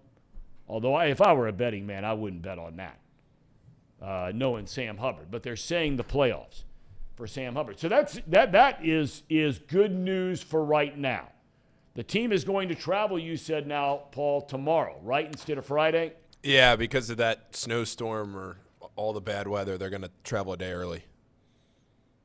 Yeah, and it says the CTB injury was just a stinger. Just to clarify what the injury is. Well, those things are a little tricky. Remember, Hendrickson had one of those early in the year. He's had a couple little nagging things like that before this very serious broken wrist issue. New England, despite what some say, is not a pushover at home. Now, a lot of the numbers they've put up in recent years, obviously for the better part of 15 years, were there when Brady and Belichick were together. But that is still not an easy place to play. Much like Tampa Bay last week, fellas, they're facing a team in New England that is fighting to get in the playoffs. And they've got some big games here in New England. It's not a favorable schedule because that NFC East is pretty doggone good. What are your thoughts early on here, sitting here on a Wednesday for a Saturday game? I mean, they are a desperate team right now, including in the locker room. I don't know if you heard what the press conference, how that all went down about the end of the game. Jacoby Myers trying to take the blame, and then you got Mac Jones trying to take blame. He didn't get the tackle in. And then Bill Belichick, he comes out and he says, well, we decided to not throw a Hail Mary because we just couldn't throw it. Couldn't throw it downfield. So it's even more controversy amongst the fans. Mac Jones can't throw a 50-yard bomb. All sorts of different things. It's just chaos right now in New England. If there was anyone that could get them to all play well at the same time against Cincinnati, it would be Bill Belichick. Yep. I don't know if you can remember the famous "We're on to Cincinnati." Yep. If there's anyone that can play up to the standards that we know the Patriots to play to, it's that coach. And honestly, I'm not – it sounds like I'm contradicting myself right now. I'm not worried about them, but I don't think they're a pushover. I think they've got some guys. Ramondre Stevenson's a good running back. I think Matt Jones is serviceable. Jacoby Myers isn't that bad. They got Hunter Henry, that tight end. He's pretty decent. Yep. Jonnu Smith, I think, is still there, a decent tight end. And then it's their defense, really. At the end of the day, it's Matthew Judon and the other guy. I can't remember his name right now, but they have a really good tandem.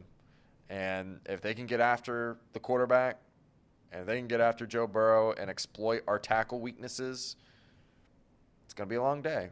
Now, Jonah Williams has been playing a lot better. He's been one of the best left tackles in the league since the bye week. I don't know if you knew that, but he's had like only 7 pressures. I know where those numbers came from.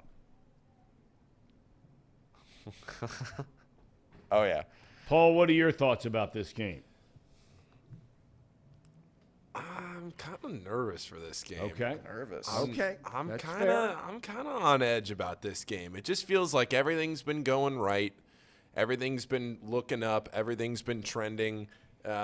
Everything's been trending in the Bengals' direction for the last 6 weeks, and they're playing well. But it's the NFL, and do I think that they're going to go into the playoffs on this crazy winning streak? I don't know. Do they slip up somewhere? I think they lose one of these last 3. I don't know if I think they lose this week. I don't know if I think they lose this week.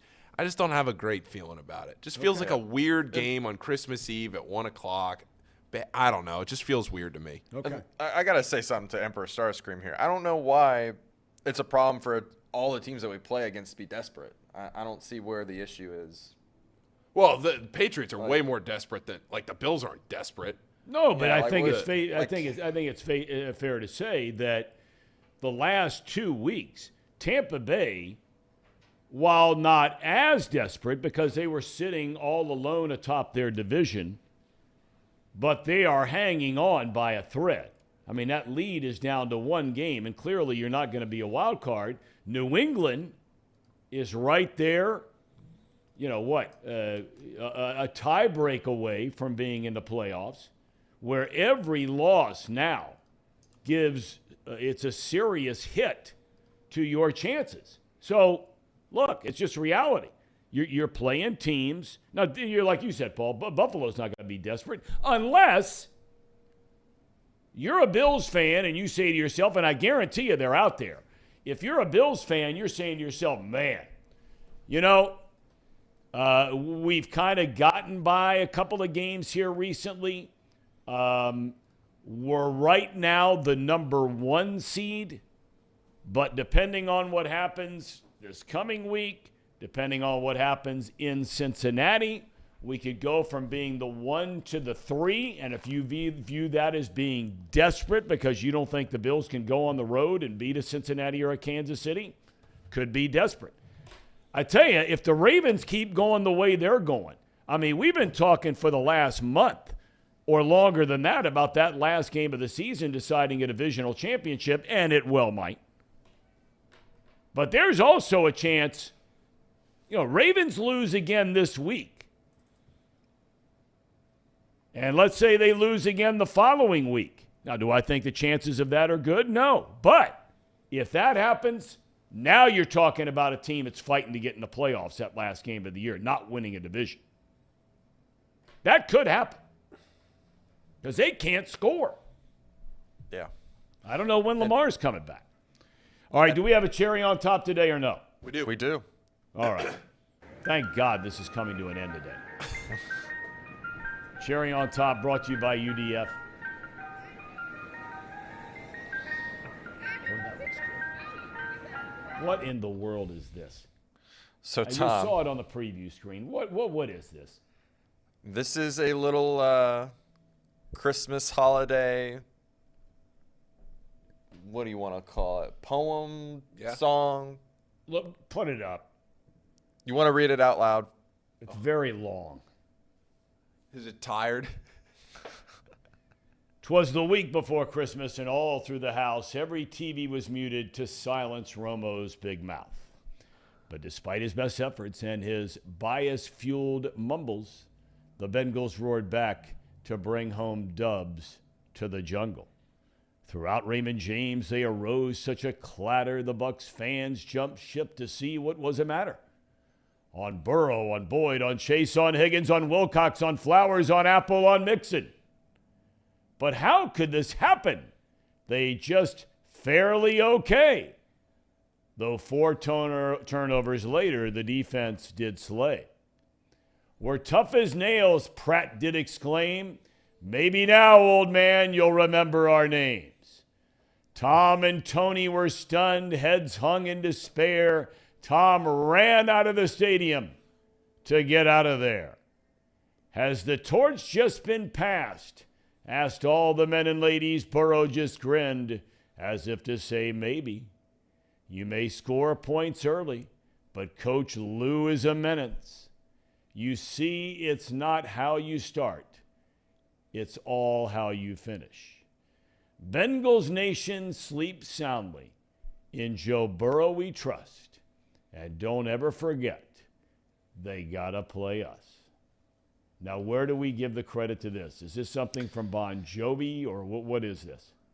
So the Twitter user is at Bengals Whitney. Whitney? Bengals Whitney. Bengals Whitney, okay. I assume that's a woman.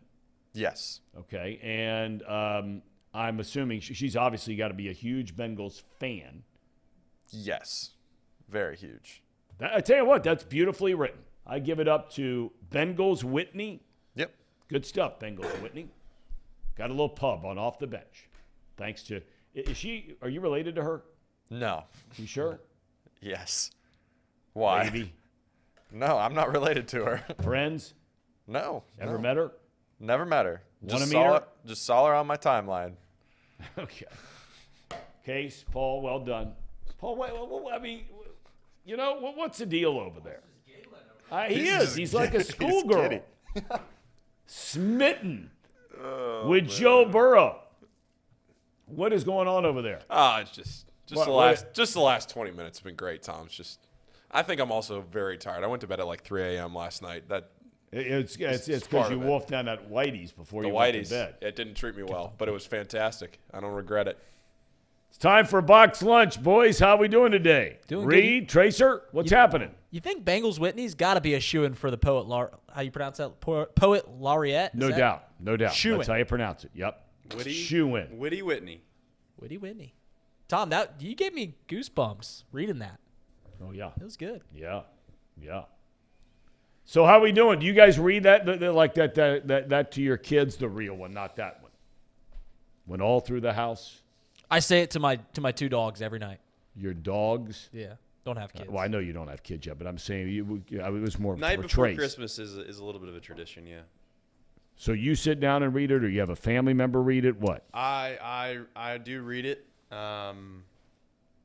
It's getting to the point now where, kids are getting of age where it's not cool anymore. So maybe we'll just shift to the daughter at this point. I got to tell you, My 2 older my sons father-in-law comes in from Arizona for Christmas every year. He just got here the other night, And he still reads to our 19-year-old daughter and our 17-year-old son every single year. He'll read that in their room. And you know what? They so much like the tradition of it that just when you think it's getting old, it takes on like a whole kind of new meaning. Yeah. So it's kind of cool. That's sweet. Because you just keep it going. Yeah. Yeah. Sweet. So Is the Fowler household an Elf on the Shelf household? Oh, that is the worst. So yes. Yeah, the answer is yes, but whoever come up with that and my wife for implementing it, just terrible. Well, they're sitting on an island in the Bahamas. I wish I was a guy. Yeah. Well, I You wish an I was Elf the guy, the but Brennaman I household, don't Elf on the wish Shelf? well upon that guy. We used to be. Used to be. I got a question, Yeah. Tom. Yeah. I was listening to the Leader of Men segment. Is David Bell a Leader of Men? No. Okay, fair. He's one step higher. He's a man. Now, in bowler. fairness to him, I will say this, in fairness to him, it's hard to win when you don't have players. Yeah, I would like to see, because David Bell, in many ways, I thought when he was hired, has many of the traits that I would want in a manager. I like to see him be a little more of a hard ass, but he has a lot of things, I think, that would go into making a good manager. And many people, we're getting to the point now where a lot of people don't even remember who Joe Torre was, okay? But there was a point in time where Joe Torre managed the Atlanta Braves, terrible players, got fired. Managed the St. Louis Cardinals, terrible players, got fired. New York Yankees, all of a sudden, when he got hired, I mean, the New York papers went ballistic when they hired him as manager. Went crazy, all basing it off his stops in Atlanta and St. Louis. Well, now all of a sudden, you get in the Bronx, and it's a time when Derek Jeter and Bernie Williams and Andy Pettitte and Mariano Rivera and all these guys are coming at the same time, and you got great players, and what do you win? 3-4 World Series there with the Yanks? 4 out of 5 years. Yeah. I mean, so I think David Bell would be a really good manager if he was somewhere where they had a chance to compete. Yeah, so my favorite quote, or one of my favorite quotes that I heard when I was running around doing recruiting stuff back for college baseball was a guy that was coaching at a lower level, and they asked him how things were going, and he said, well, I'm here because it's tough to win the Kentucky Derby with a bunch of donkeys, and that's what I got right now. So that's exactly right. You got to have the horses, man. It's tough, man. If you don't got the guys, it's tough. Yeah, but it is. I just was curious because I've always said I do think you can create a culture. I don't know if you can win, but you can at least create a culture as a manager. And I think that there's times where I just wish, to your point, and maybe it's just the perception and it's not really even reality if he was like this, but I feel like David Bell just seems like a pushover to me. It just seems like he's not a guy that's going to demand excellence. If Urban Meyer and David Bell were in the same room, I feel like Urban Meyer would want David Bell to leave after 2 weeks of being in the same room together, because there's just two different expectations of how you're going to hold people accountable to certain things. And I don't know if that's the right way to do it, but one would argue that the folks that make sure that people are held accountable with inside locker rooms tend to do better than others. And like you said, we don't know, and I don't know. I mean, I was there when ask. David was still the manager. I don't know what he does behind closed doors and whether he's lighting guys up and in a way that would, I think, go hand in hand with what you're talking about accountability and making them understand that this is what you expect. So I don't know. But, I mean. To the press, he's a very soft-spoken guy.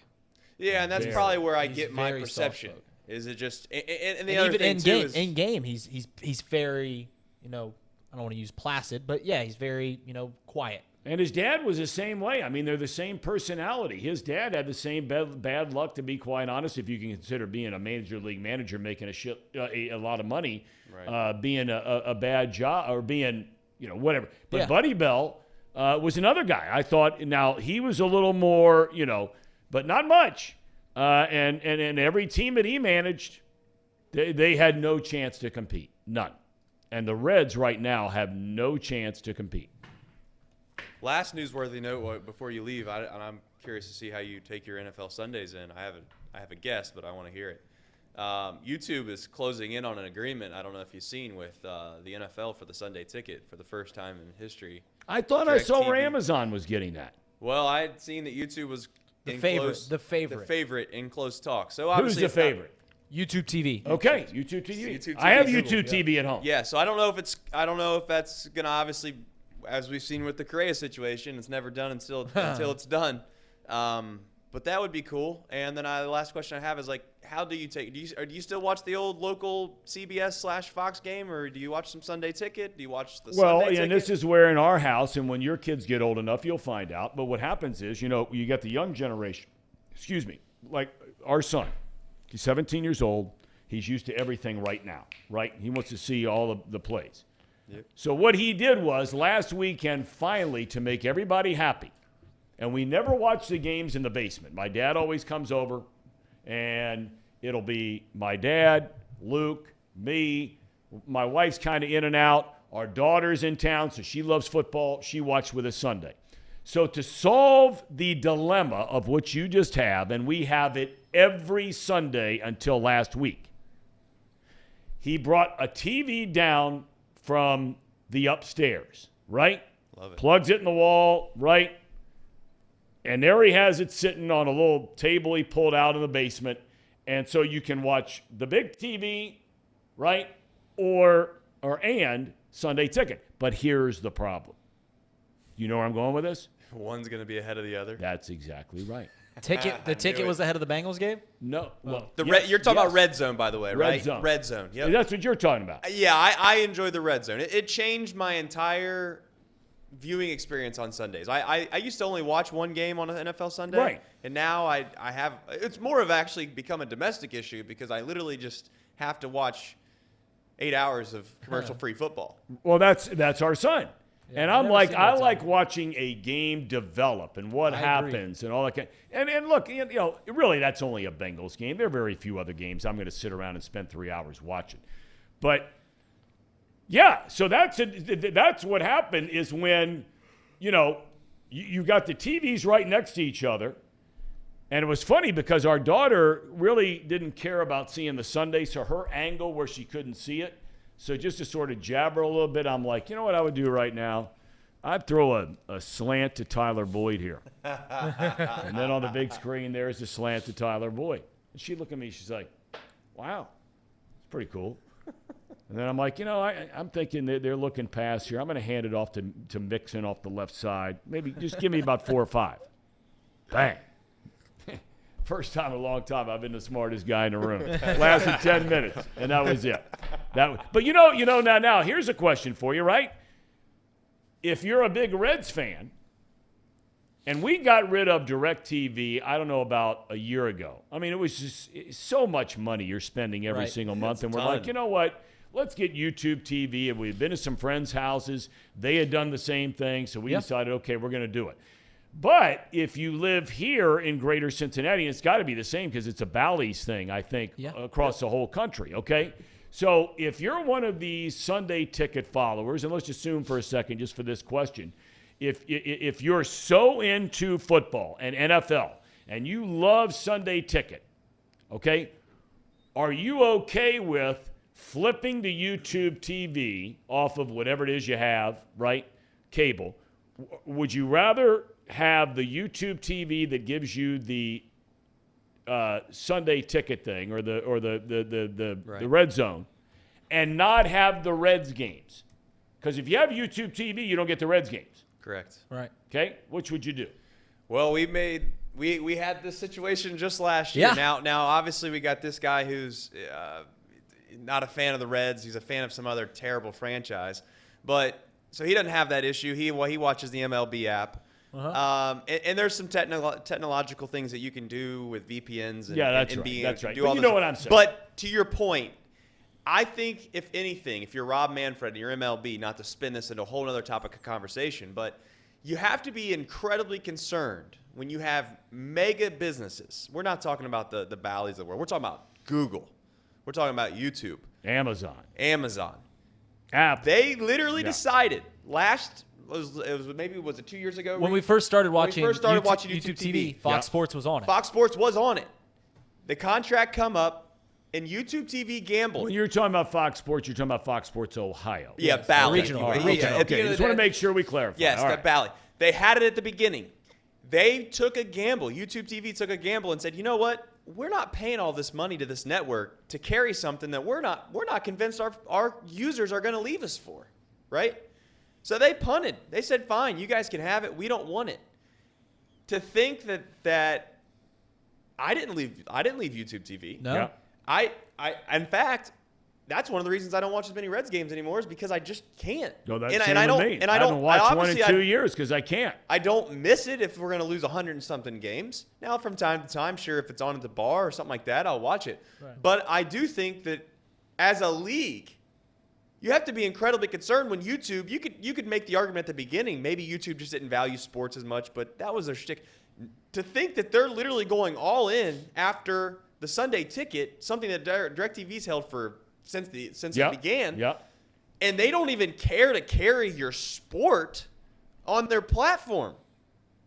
They don't. Like, Yeah. YouTube TV decided, nah, we don't need baseball. Take every single Bally Sports franchise and owned by Sinclair, as you've said before. Well, but correct me if I'm wrong, though. They haven't done that just with baseball. I mean, I think that Bally's has the rights to something like 23 or 20 of Hockey, the 32 teams, whatever it is. But, I mean, they also own the franchise rights to – so, like, you can't watch correct me if I'm wrong, you can't watch a Blue Jackets game in this town, right? No. Okay, so you've done it with hockey, and we're not talking about you NBA. Cincinnati. We're talking about you go to St. Louis. Right. If you have YouTube TV, I'm guessing, right? Yeah, you it's would more know. of a Bally's thing, Correct. not just an Ohio thing.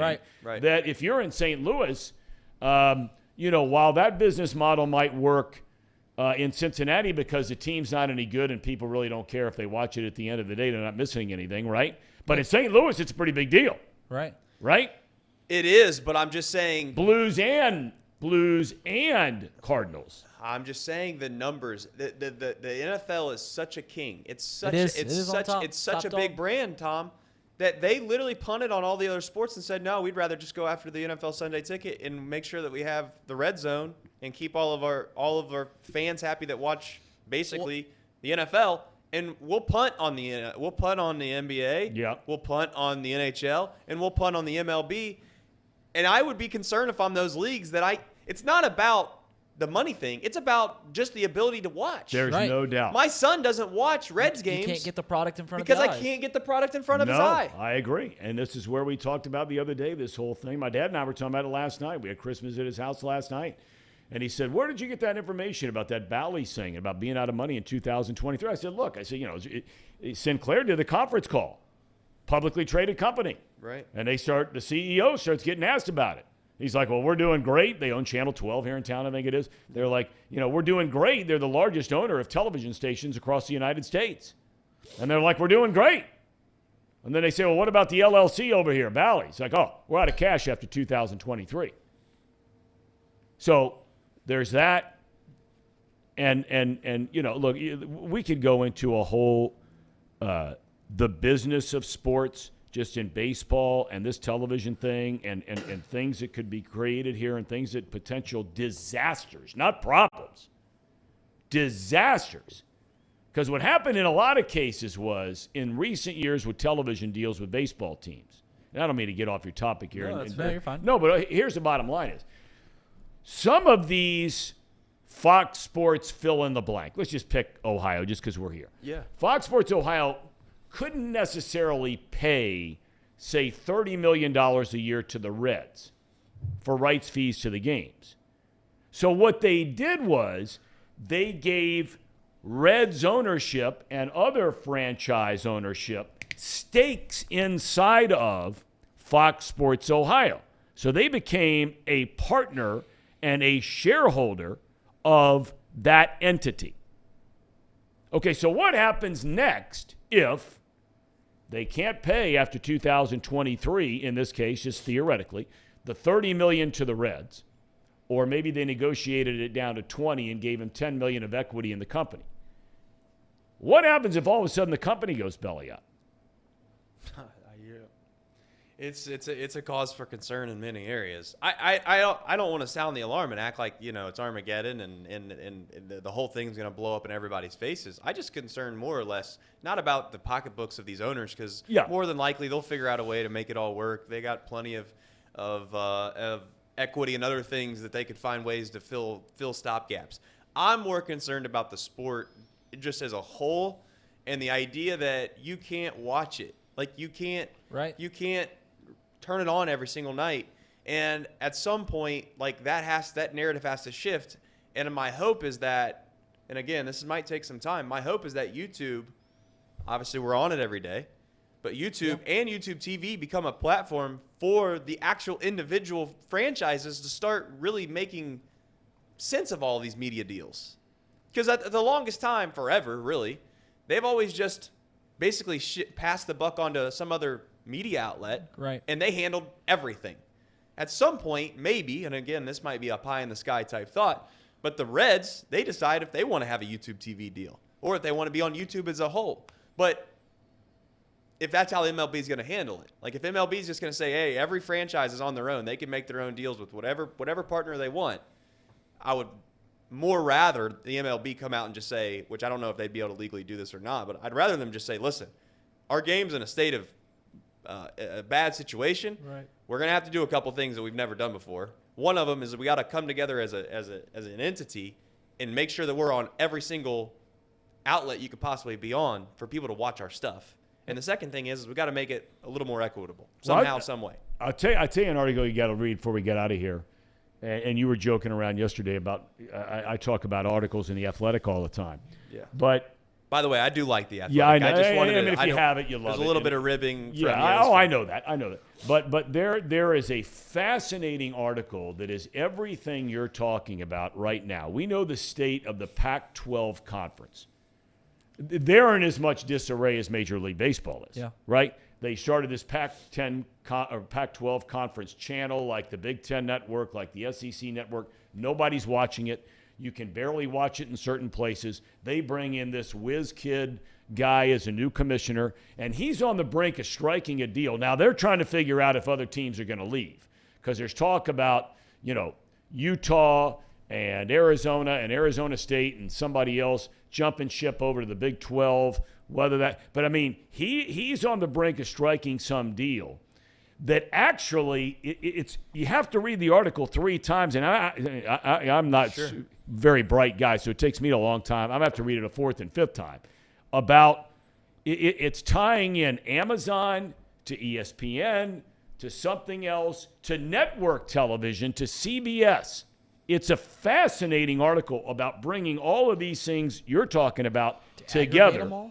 Right? Where the money might be coming from Amazon, but Amazon's able to spin it off on 3 or 4 dates during the season to CBS to put it after an SEC game at night. Right. To, not where it's 11 o'clock at night. Right. And so it's a really interesting deal, and I think that's where a lot of these things ultimately, if you're not the Big Ten or the SEC or the NFL, because really at the end of the day, those 3 are the kings of the jungle. Yep. Yeah. The NFL is a league.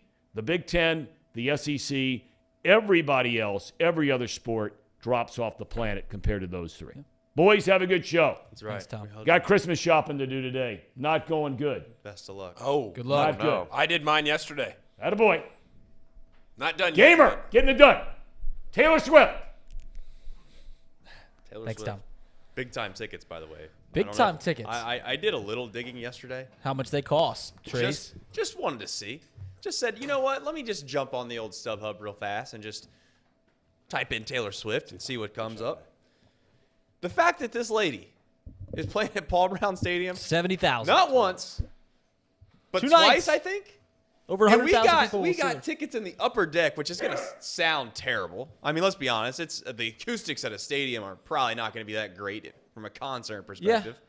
You're going to barely be able to see the actual real version of Taylor Swift. Yeah. You're more than likely going to be watching it on a television screen. And these tickets are going for like $900.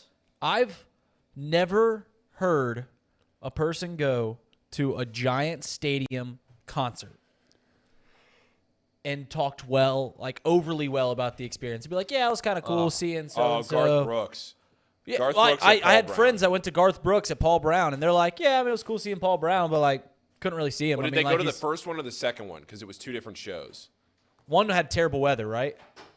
That was the one I went to. He got delayed like an hour. Yeah. But then it ended up being okay. But the first, it was kind of like the Taylor Swift thing where he added a second show, and the first night he only sold the lower bowl, and he kind of did like a scaled back thing. And I heard because some people that I knew that missed out on the second night were like, oh, he opened up a first night, and then the first night was it wasn't the full Garth Brooks experience. Well, I've yet to hear somebody go to a 60,000 person stadium concert and enjoy their time. But By the way, we do have call-ins later today. Yeah. We'll see if we get any. I mean, it is at the bottom. When we get near the end of the show, I know Sir we'll Boy's always flash it asking up. to call in. We'll flash So it up. we're gonna give it a shot. We don't know if it'll work, but we'll give it hell. All right, I so mean, let's go into the big news in the baseball world. Kind of the big news on this Wednesday. So big that and to be fair, I was doing a lot of stuff yesterday. I wasn't paying attention to social media like I normally do. So big that I literally got up. I literally walked in today, and you were like, Correa didn't sign with the Giants. I'm like, what? Yeah, so it was actually an awesome. Every once in a while you get on social media, you get on Twitter, and you're like, this is a moment in like kind of Twitter in our ecosystem of your Twitter spaces. Yep. This is a moment in history because every baseball follower, I woke up at 7 o'clock this morning, and every baseball Twitter person I have just go, what the heck? Because the news dumped at like 3 in the morning that Carlos Correa was signed with the Mets. So yesterday, obviously last week, he signed with the Giants. Right. Well, you say signed. Well, he agreed to a deal. Agreed to a deal. And yesterday, there was the news that they are pushing back his press conference, which is where he actually signs the paper and he's officially part of the team. And they push it back because of some medical pending thing. Well, I guess Scott Boras and Steve Cohen struck a deal overnight, and now he's going to the Mets. Can you imagine for a second being a San Francisco Giants fan and what they've gone through this season? Let's walk through what happened because I don't know if the chat or if folks that are watching right now probably know. But let's a take few it all the way weeks back ago during the winter meetings. Well, let's take it all the way back to 2 years. They went 110 games, best record in baseball. You're right. 2 seasons ago. Yep. They flounder in the postseason. They come out this year. They barely break 500. But they still feel like they've got this good core, and it's been talked about all year. This offseason, they're going to make a big splash. The big name was Aaron Judge. Winter comes along. So bad. Winter meetings come along. And John Heyman tweets out in the midst of everything, which John Heyman has a great record. It's not Bob Nightingale putting this out. It's John Heyman saying Arson Judge to the Giants. Deleted that one, put out another one, Aaron Judge to the Giants. And then 6 minutes later, I mean, everyone on Twitter is going, oh my gosh, Aaron Judge to the Giants, Aaron Judge to the Giants. 6 minutes later, deal's not done. And then, of course, he doesn't go to the Giants, signs back with the Yankees. I don't know if that got the Yankees scared, but they make a deal, strike a deal right then and there. So the Giants for 6 minutes thinking that they're getting the number one free agent in baseball, Aaron Judge. A few weeks go by, and the big ticket is then Carlos Correa. Right. And they make a signing. They agree to a deal, 13 years, $360 million. Then you're thinking, all right, like we didn't get King Judge. Griffey Jr. Well, maybe not to that magnitude for Cincinnati fans, but King Griffey Jr. coming to the Reds. Hey, he's coming. And then you wake up this morning and you realize that. Well, even better. It would be like go back to 2000 when the Reds signed King Griffey Jr. If you found out King Griffey Jr. is the biggest free agent and they go, King Griffey Jr. to the Reds. 10 minutes later, you find out, oh, that's not true. Then a week goes by and you're like, oh, man, we still got to make a big move. And I don't know who was a free agent in 2000. We'll say someone like Derek Jeter. Derek Jeter to the Reds. And for a week, you think that you're getting Derek Jeter, Nomar Garciaparra, one of those guys. And then pending physical fails. They have the press conference scheduled, push it back. You wake up the next morning, he's gone. Gone to the Mets. Right. That's brutal. Well, here's what happened, obviously. Giants seen something in the physical, and one of two things happened. Yep. Giants wanted to back out of the deal. Yep. So they were I don't want to say making stuff up, but they were making it very, very difficult to sign to the original deal that they had agreed to. Or the other thing that happens is they bring these points up to Carlos and Scott, and they're like, "No, the hell with you. We're not doing any of these extra things, or we're not doing anything that you say that you want us to do. In fact, we already got someone on the line named Cohen. He's with the Mets, and that's where we're going." Like so, that's wild. I'm interested to see what comes out on this physical because that news hasn't broke yet on what is actually the deal to why that deal fell through. But it has to be something somewhat significant because he did lose $45 million in the deal leaving Well, he from lost San Francisco. $45 million on a in yearly year. basis. Lost 45, not on a yearly basis, but he lost 45 on the guarantee and a year on the contract. Well, I'm just saying he lost 1 year off of his contract, but he's getting paid roughly the same over the same amount of time. Correct, but still, it's like I made the point last week. They don't care about how long a contract is. They just care about their guarantee at the end of the You're day. right. You brought the car loan point up Right. before. I want to bring this up really, really quickly. I don't know if you guys seen this or not. The Masters. Yeah. In Live Golf. I don't know how many golf fans we have. I think actually most people in the office enjoy golf. This was a big thing, I feel like. I mean, this was one of those things where if you've not been following along, I'm not going to go into the weeds of this, but at the end of the day, you have the Saudis who are paying an abundant amount of money to folks to try to get them to join their tour. Keller. Yep. And at the end of the day, we've had some notable names that have jumped ship. They've gone over to the Live Tour, and there was this angst between the PGA Tour and Live Golf between whether or not, this was the morally right thing to do, or then you have the thing of whether or not they should be able to play on the tour still because they're not really theoretically leaving the tour. That became a big old thing of itself. But the biggest thing was the open question mark of, are these guys going to be able to play in the majors? Are the majors going to side with the PGA Tour and be like, no, you can no longer play? So they can't play in the PGA Championship, right? Well, no. That's where it's funny. The PGA Championship is actually not even, I'll use the term owned. I don't know if that's the right term to use. Sanctioned by? It's not sanctioned by the PGA Tour, believe it or not. Oh. It's not. It's actually the members. So the tour and the PGA, and this is where it gets a little confusing. Just to keep it clean and simple, all 4 majors don't have direct association with the tour. Okay. They can make the decision one way or the other. So last year you see a situation where I think the PGA Tour the PGA Championship did kind of side with the whole Live situation, but that's when it was incredibly fresh. The U.S. Open said, listen, it's an open championship. If you qualify, you qualify. But the one biggest one, and the one that everybody pays attention to, and I would argue, Paul, you can correct me if I'm wrong, if you think that I'm a little being outlandish when I say this, I think that the Masters, from a notoriety standpoint, from a watchability standpoint, I don't have the numbers to back this up, is more popular or is just as popular if you combined all 3 of the other tournaments. Is that crazy? I don't know if you'd say combined, but it's definitely the most popular. Like the weekend of the Masters is the most popular golf weekend of the year. Like it draws in the most casual viewers. Generally, even if you don't watch golf, you watch Sunday at the Masters. Even if the Live players, and you already mentioned this, that they can officially, are the Masters the first major to outwardly say that Live players can play? The U.S. Open last year did say that if you qualify, okay, they left it at that. They didn't even specify Live, but everyone knew what they were talking about. They just said if you qualify, you're in. Yeah. The Masters was the one that was just like, hey, it's an invitational. They choose. Right. So the Masters outwardly said it. The U.S., we still haven't heard from the British Open or the Open, whatever they call it now. The Open, yeah. And I don't know. I've not heard from the PGA situation. And for a guy like me who doesn't know a whole lot about golf, if you're ranking these tournaments, it would be Masters 1.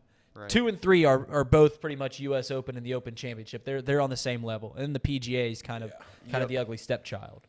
I think you're right. You're dead on with that. The only thing that I haven't really dug a whole lot into yet is that you do get ranking points. They're called basically world ranking points when you play in these tournaments throughout the tour and also obviously the majors. And that's how you qualify, if you will. That's how you get an at-large bid or whatever term you want to use. That's how you automatically qualify for many of these majors. Right now, the World Golf Rankings do not count these Live golf events as a part of those points. So that's like maybe the I don't know what you'd call it. That's so like these guys are floundering in the rankings right now? Yes. That's how you could say maybe like the legality of the rules could possibly get them out of it. Yeah. But at the end of the day, it's good for golf, in my opinion, to let these guys play. Am I going to root for them? Do I hope they win? No. I hope they all are terrible. I hope they don't play well, et cetera, et cetera. Oh, man. But genuinely, that's how I feel about it because I'm selfish, guys. I'm selfish. I want to see Cam Smith play in meaningful tournaments, in what I consider meaningful tournaments, all year long. He's an incredible player. He's fun to watch. Now, can you blame? I gotta watch on YouTube, which I don't watch, and they play these tournaments that mean literally nothing to me. Yeah. So that's what sucks. It'd be like if I I don't know, Joe Burrow, which is maybe a crazy example, but if Joe Burrow was like, yeah, I want to go get paid $1 billion and go play in the Saudi football league, it's like, yeah, you can still watch him play, but it doesn't mean the same anymore. Can you blame the golfers for leaving? I think that's a heavy topic I don't want to get into. Okay. I think that there's some of them it makes sense to go, but a guy like Phil, that's where I just have a hard time because the tour made Phil a lot of money, and I know Phil squandered maybe a lot of it, but at the end of the day, like, there's some loyalty that I feel like that there's owed there, you know, and I think there's a reason why Tiger Woods turned down what I heard is $1 billion to go, is because at some point your legacy should mean a little bit more to you than just how much money can I possibly make. Yeah, right. Well, that's your. It's funny. Yeah, live player. Yeah, so last night at Xavier, Jason Kokrak was at Cintas last night for the game. He graduated from Xavier in 07, Xavier Hall of Famer. But, I mean, he's played in 22 major tournaments. He's won 3 PGA Tour events.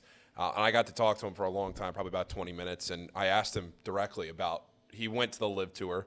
And I asked him directly about it, like how excited he was to be able to play in the Masters. And he was saying, you know, like, obviously, you don't make this decision based on one tournament a year, but to be able to go back and play in the Masters is something that, you know, every golfer wants to do, and he's very excited to be able to go back and to do that. And just hearing his perspective on it, and the obviously the money plays into a decision like that. But yeah, I did get the sense that there was maybe some relief that, hey, look, you still get to go play at Augusta. Sure. You know, which.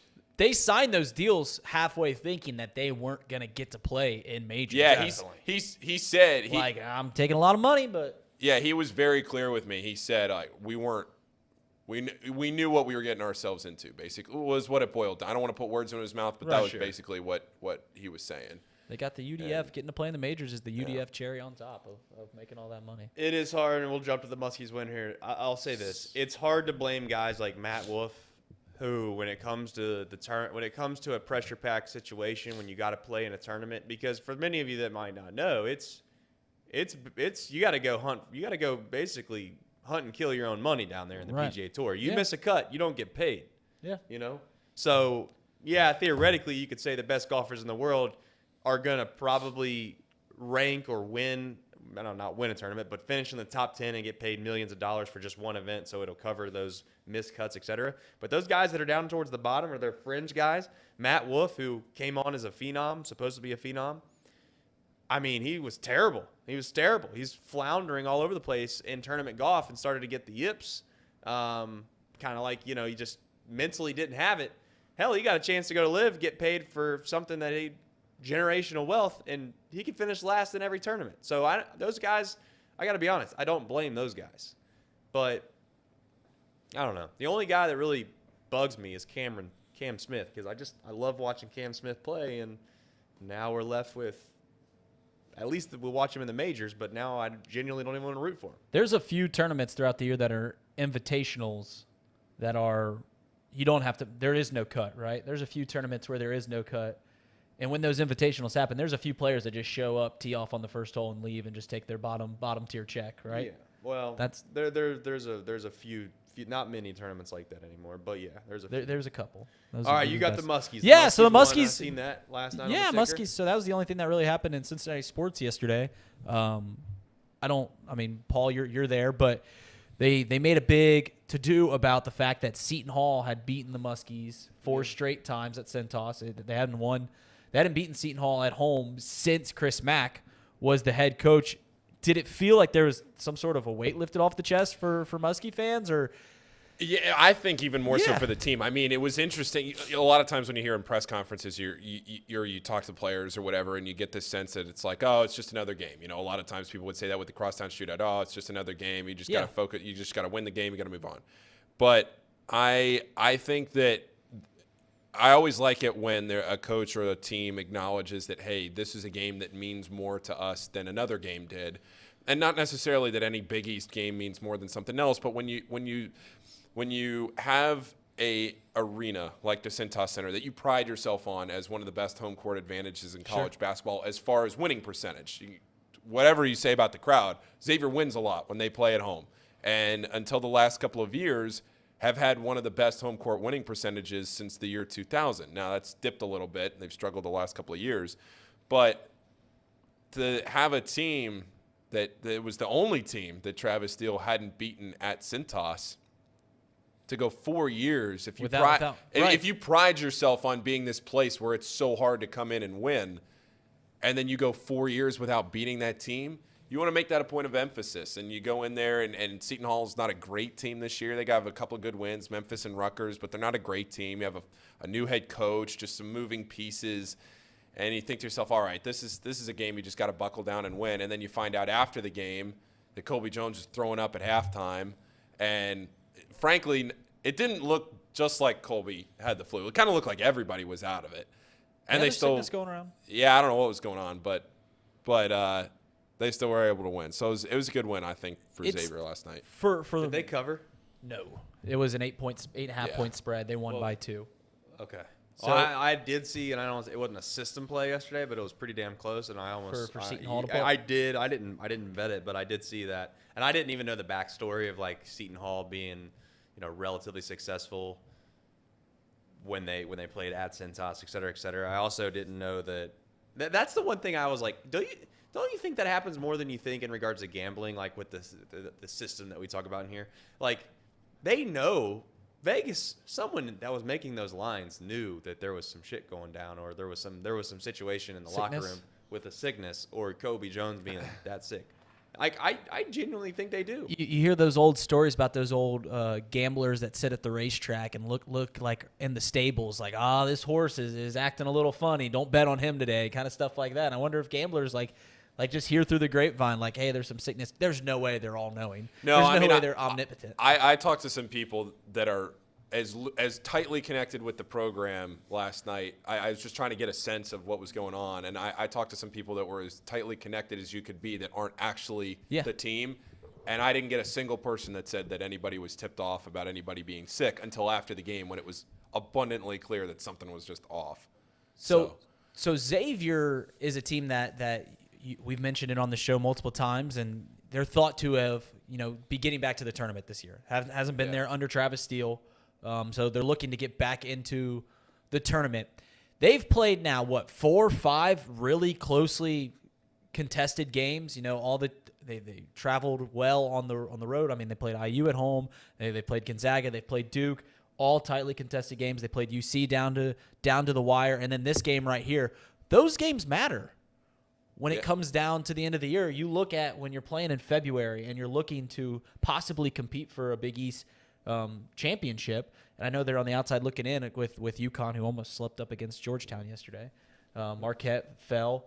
They're looking to have at least a puncher's chance to compete for that, and playing these games, especially at your own court and winning them, is a big thing. One other thing that I thought was Xavier, they've been scoring a lot this year, and to see them win a game where they don't score, when they're not hitting threes, when Jack Nungy isn't playing well, that's big for the program and for the season to know that, we don't have to be playing our best ball to be winning against competitive teams. Well, and I think, too, the same point with that is just that if they at any point this year can even, look like they know what they're doing on the defensive side of the ball, if they even kind of sort of play average, they'll be a really good team. Yeah. So there's something to be said about winning close games, with the confidence factor. I think the Bengals, like I said, I think the Bengals are similar to that. The Bengals get down, and it's like, okay, we've done this before. There's other teams that have not been down, and when they get down, you just don't know what you got. Now, having said that, there's a team last year that we all thought, I don't even know if we thought they were frauds, but certainly Vegas kind of was out on them for a while, but they just kept winning, and that was Providence. That's true. If you remember last year, Providence played a lot of close games. Didn't matter who they were playing. They could be playing Butler, who was 1-9 in the league, or they played Xavier, who was a good team, or they turned around and played Villanova. They played tight games. Now, I do know that there was one game where they got the brakes beat off of them, I think, in the Big East tournament, didn't they? Yeah, against Nova. They got Nova, beat by 60 points or something wild. But outside of that, they made the Sweet 16. They got a win last night against Marquette. They got a ranked win against Marquette. So just because you play poorly against teams you think you're supposed to beat really, really well, if you win, At the end of the day, that's all that matters. Yeah, that's what's I'm important. with you. I saw someone tweet that. So they went into double overtime. Marquette and Providence did. I seen that on the ESPN score ticker. And, Who won that game? Providence beat Providence. Marquette, who was ranked Yeah. at home. And I saw they go into double overtime, and someone tweeted like, "Oh, they're going into double OT. I've seen Providence make this move before. Someone go get a caulk gun on the ceiling." Because remember last year it was raining remember on the that. floor. But yeah. That was a tough loss, not just for Xavier fans, but for Xavier bettors too. That was tough. By the way, Trace, this will only mean something to you, but Jason Kokrak played with Kyle Hodges at Xavier University. Looked at their average, pretty similar. Yeah. Pretty similar. Maybe Hodges goes to the Live Tour. Good. He could. All right. ACC. So You this think is they're a take. bad. You think they're bad? I think perception of them is dwindling because when you heavily mark or perceived by your brands in your conference, right? Yep. And their big brands are Duke, UNC, Louisville, Syracuse, right? Those are their 4 biggest brands. Probably Virginia's up there as well. And when UNC comes in the year ranked number 1, they're not playing well. Duke gets a loss against Wake Forest last night. That's a ranked team. Yep. Syracuse isn't playing well. Obviously, we all know what the Cardinals of old Louisville. They just got off their win streak. But I looked at the 25, the Ken Palm. There's still a lot of good teams in the ACC. I think it's more well-rounded than it has been in years past. But perception is definitely dwindling on these teams. And I think part of it is not only are your brands not dwindling, but they're so closely associated with one single person. Duke with Coach K. UNC, obviously, it's had multiple coaches, but Roy Williams leaves. Jim Boeheim, who Syracuse hasn't been what they used to be. When you're so closely associated with these people and they leave, perception has nowhere to go but down. It would be like if the SEC, Nick Saban for 15 years, Kirby Smart dominate the college football playoff landscape, and then 15 years from now they both leave pretty much at the exact same time. The only kickback Paul will be able to kind of push in on this. Paul's as well rolling his eyes at me saying the ACC's bad, which is fair. I would say this. I don't know if he's doing that. I think that, like it or not, this is my feeling on it. I don't think it should be this way. I'm not saying it's supposed to be this way, but it is this way. The perception of the league is stamped with the seal of approval or denial in March in what you do in the tournament. That's true. The Big Ten has proven that. I mean, the Big Ten. People still are up on the Big Ten every year. I know, but the Big Ten has really, really good teams. They've been a really, really good league, and they get in the tournament, and they've had some bad tournaments, and then they haven't had any teams that have really, Ohio State's a team this year. I don't know, Paul, you can correct me if I'm wrong. They're a sleeper team for me to make a run if they can get hot at the right time. They're a very good team. Now, they got to find a way to win some of these games that they're playing that are relatively close. But for your point, North Carolina was a team that was bad last year, you would say, throughout half the season. And then all of a sudden, make a run. They got hot, they made a run, and then you'd say, okay, Carolina and Duke, both are in the Final Four, the ACC, king of basketball. So I'm not ready to, say the ACC's down or anything of that nature.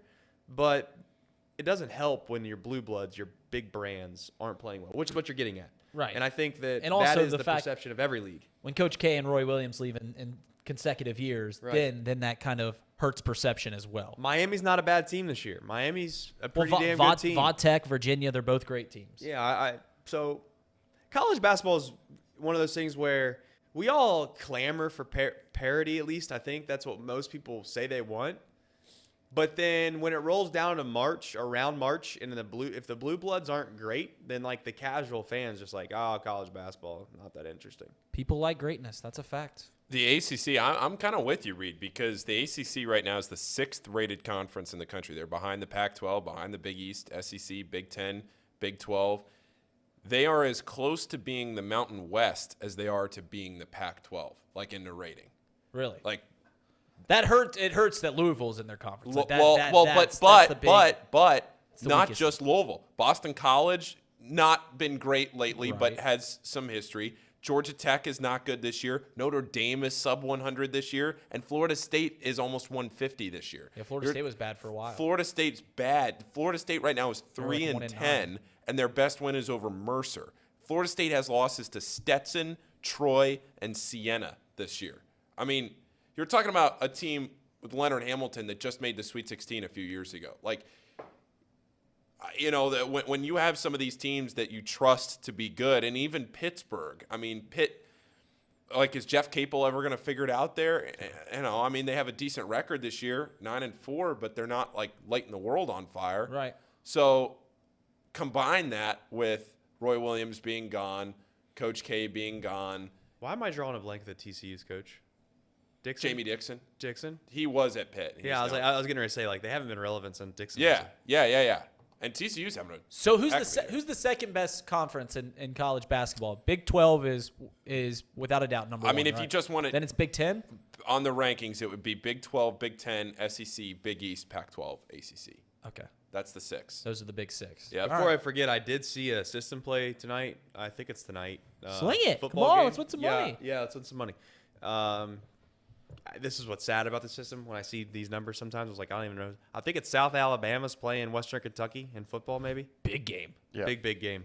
Anyways, I'm not putting a ton of money on it, but I am going to put a little money on Western Kentucky just out of principle. Western Kentucky. The Hilltoppers. The Hilltoppers, I believe. Yeah. I wouldn't dig into it because there's probably a good chance you're not going to like it. Just saying. But anyways, I digress. Back to Well, so I updated the fraud chart. you did. And the last thing I want to say about college basketball that's wild is It's in the drive, guys, the Google Drive. is I'm not breaking news here, but isn't it crazy how you have situations where it literally just matters who your head coach is almost? Yeah. I don't even know if it matters what school you go to. TCU who even thought of TCU basketball ever? Never. And then Jamie Dixon goes there. I'm not saying they're a wagon, but they're relevant. Oh, They're pretty damn good. Last year they got hosed. They should have been in the what was it, Elite Eight? What have they been, Elite Eight? Last year, they were in the They lost to Arizona and they got hosed. second round. No, they were in the second round last year. All right. Well, no, they would have got the Sweet 16 at least. But yes, they went to overtime against Arizona. Wild. Honestly, it is wild. Like, are you a is it Larinaga? Is that how you Jim say it? Larinaga? Are you a big fan of his, or you think it's one of those things where he's just like, at this point, I don't think they're ever going to be really, really good again? But So, full transparency, I have a very soft spot in my heart for Jim Larinaga because George Mason, I grew up right down the road from George Mason and went to a lot of games that year that they went to the Final Four and followed that team very closely. So I've kind of stuck with Larinaga. So I'll always give my man Larinaga the benefit of the doubt. Yeah. But yeah, I mean, Miami, they're always.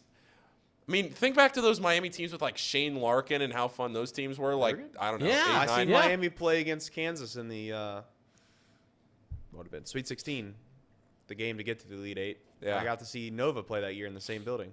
Yeah. Well, you know what's wild about March Madness is that, and this is something I'm going to push us to try to go to do some stuff this year when we get to the tournament time. Get multiple games. You get multiple games, one, and two. Sometimes if the draw's bad in that specific region, like it would just so happen that I think Kentucky was the 1 seed inside of that regional for, I think it was the Midwest, and it was in Louisville. So it was like, whatever, 2-hour drive. And Nova was in it, Kansas was in it, Miami was in it, and somebody else that didn't draw that great. Tickets were cheap, man. Like the top bowl wasn't even hardly filled. Really? Now, I'm not saying that's like great, but Right. it's a small chance that during the tournament you'd be surprised you can get some. It all depends on if the Blue Bloods are in it or not. Emperor Starstream says, didn't Trace say earlier if the first thing you say about a team is they have a great coach and that team isn't good? I'm talking about the NFL. Yeah, I was going to clarify. I think in college we can all agree that like coaches are king, right? Coaches are king in college. College basketball, if Right. you have a good coach, you have a good program. And college football. Right. Like, I mean, yeah. Because it's know it's the only constant, right? I mean, The only constant. because players The come NFL and is go. what I was talking about. And even not just the NFL, I would say the NBA. So when was the last NBA team that you were like, damn, man? Did you see Steve Kerr last night? Right. Well, players make coaches' careers more than probably coaches make players' careers. I get the point that my point to you, Paul, was I think that you made the point during that show that you said, I don't know, I don't want to go against hardball. I get the point. That's fair. But I'd rather you have to play a team where you list the first thing that you think they're good at is a coach. Yeah. And not like, oh, they have What's the old adage? Patrick Mahomes. Yeah. What's the old adage about the NFL where if they're putting a promo for your team and your quarterback isn't on who the promo is, like watch the Packers and Rams, and if your quarterback isn't on the promo, your team's probably not very good. Like if they're showing like your linebacker or something like that ain't great in this day and age of football. So it's bad news. If you're talking the Patriots, like Belichick, I don't know, like not good. Oh well. All right, fraud chart. Fraud chart. You got it. Fraud chart. You got it ready? Yep, I got it. All right, sling it up there. So I updated it, and how much time did you spend on this? Do you feel good about this before we get into it? So I actually structured them by how many wins they have on the winners and losers. So everyone that is, if you're on the same level, up top to bottom, then that's how many wins you are. So like the Eagles have the most wins in the NFL, and then the Bills, Vikings, and Chiefs have the second most wins, and then 10-win teams are the Cowboys, Bengals, 49ers. You can take it on from there. But yeah, I think that regardless, I don't think we're making enough to do about the Vikings coming back from 33-0. I think they're still fraudy because how does an 11-win team go down 33-0? That's a good point. Against a bad team like the Colts. I think that they are absolutely the biggest frauds in the NFL, and that's not breaking any new ground. Everyone's pretty much on the same page with that. Both New York teams are fraudy, and you see that. That's nothing more. The Seahawks, remember when the Seahawks were darlings when they were, 6-4? They were darlings, and I don't know if they've won a game since. And it's funny, I put the Patriots right smack dab in the middle of the thing because I don't think you can have a hard take either way about the Patriots. I think they're just are what they are, a team that looks bound to be 8-8 for the foreseeable future. They're a 500 team in a tough division. Does it concern you at all that during this Bengals, what I would call winning streak, as most people would call, that there's one team that you have outside of the quote-unquote frauds section that you beat? Dolphins are not in the fraud section. Chiefs are not in the fraud section. No. I meant like since the winning the winning streak. Man, why you gotta crush my it's a dreams simple like question, that? like yes or no. Winning games in the NFL is still tough. It is, yeah. Winning 6 in a row is very good. always an accomplishment. Yeah. So I'm not going to discount it just because the teams that they have are fraud. And there's a simple fact of the matter is the Bengals are a good team, and those teams didn't beat the good team, which is what makes you a fraud. When you can't play well against good teams, that makes you a fraud. I would say that I think that the Raiders should be slid back a little bit. I don't know. I'm a believer in Derek Carr, and that's the only reason that they're more on the for real side than the fraud side. I'm not a believer in Derek Carr, so there's part of it. I will say this about Heineke. I was out on Heineke when they played the Packers. I was like, this guy. We're losing to this guy. He's grown on me a lot. He's fun. He's spunky, isn't he? He's feisty. He's a Ryan Friel of NFL quarterbacks. Oh, baby. Gardner Minshew, right? He's that guy that's just like, I don't know if he's good, but I'd rather have him than Zach Wilson. They're winning games. I don't know, man. The NFL, I know. I'm going to come to the defense of Casey McAllister because I think a lot of times sometimes he tries to defend me on some of the stuff I say, and I'm going to come to his back. And I actually think when he was doing his stink list all year long, I don't think it was as bad as everyone makes it out to be. The truth is, the NFL has a lot of stinky teams. There are a lot of teams that just aren't very good. I mean, if you had to play them 10 times, you'd think you'd beat them 7 out of the 10 times. There's a lot of teams like that in this league. Yeah. If the Bengals had to play the Commanders 10 times, the Bengals beat them 7 times. Right. Maybe 8. You're right. But for whatever reason, he said the Chiefs are always ahead of the Bengals. Why are the Chiefs ahead of the Bengals? It's pretty simple. That's a good point because I don't know if they're better than the Bengals. I think that they are because I think that guard your ears, Bengals fans. I mean, I don't know how you can go ahead and say that Joe Burrow has surpassed Patrick Mahomes even though he's beat him 3 times in a row. Patrick Mahomes, I'm a stan. And Patrick Mahomes is the best in the league. I can't wait for you. You know what's great about your situation? Yeah. Is that the more you're wrong about it, the better you feel. That's how you're going to be. The more Patrick Mahomes is not good. Put myself on the right side of it. You did. And that's what I'm doing about this Ohio State-Georgia game. Because I got to be honest, I'm down bad. Go ahead and I'm down bad. This Ohio State-Georgia thing is just It's a nightmare. Put the call number up, and It's a we'll start nightmare. taking in call-ins, and we'll keep a. We got to figure out. chat. Do we need to? You guys have to we'll sit let over you there. guys. We'll let you guys talk. We'll rotate over there. How about that? I don't know Yeah. what you guys want to talk about over there. We at got the it. old ham and egg We got desk. it. Well, we'll just explain how to do it. We'll just explain the call-in. All right. Fair. All right. Put the number up on the screen, Casey, if you can. Oh, wait. Nope. That's my job. I'll go ahead and put the number up on the screen. So if you've ever used the free conference call app online or whatever that is, this is a number right down here below me. Call that. And then over here, not the Penn Station ad, the access code, which is spelled wrong. Hold on just a second. Well, that's not going to be fixed. Oh, is that in the program? Yes. Okay. The assess code is what you got to type in once you call the number. That's awesome. That is so That's great. Well, Casey, spelling might not have been your best. in school. Did you do any spelling bees, Casey? No, I didn't. No? No. You know who Good did reason. do a spelling bee? He reminds us all the time. Sean Spurlock. We're gonna have Sean Spurlock's debut next week. I He's the think. fifth Not to grade tease it. spelling bee. I think it's fifth grade. He'll put in the chat really quickly if we're wrong on that. I mean, I've never seen a guy bring up the fact that he's been a spelling bee champion more than Sean. He's proud of that. Let him be proud. Get this out of here. That thing is a piece. Gosh. I mean, golly. Tom, by the way, one thing that Tom does do, chat, I just got to warn you. If you get any kind of situational possibility, any crack that he sees to promote an Ohio State football player, he does it. I mean, there's no reason that we should be touting Eli Apple. Eli Apple and Sam Hubbard were the only two Bengals that he highlighted yesterday from the Bengals game. So I started looking at the New England Patriots roster to see if we could find an Ohio State alum that we could kind of plug in there. All right. I just want to see if you guys can hear this real quick. Oh yeah, Oh baby, loud and okay. clear. That's calming.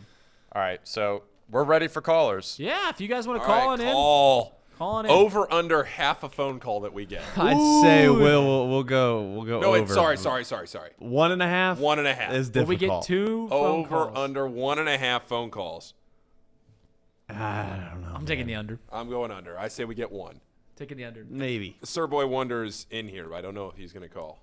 Fair enough. Why call if you're an Ohio State fan? I have no, Ohio State. Keep Ohio State out of your lips. Listen, I'm the guy that came to Ohio State's defense right when they lost. I had to come rescue Sir Boy. If we want to get honest about this, I had to come rescue Sir Boy out of the darkness of the depths of hell that he was in after they got mopped by Michigan. What time? I literally went into my man's DMs and I said, "Are you okay?"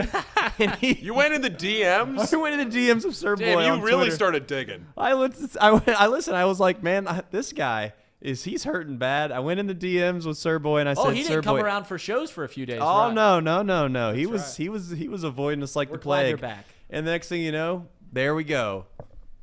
Sir Boy was back. All you had to do was send him a little message. I've mentioned this on the show twice now, but I was obviously on a trip right after that game, and the amount of Michigan gear that I saw on that trip was more. I saw more Michigan gear in 1 week on a trip than I've ever seen outside of the state of Michigan in my life. Isn't it funny how that does?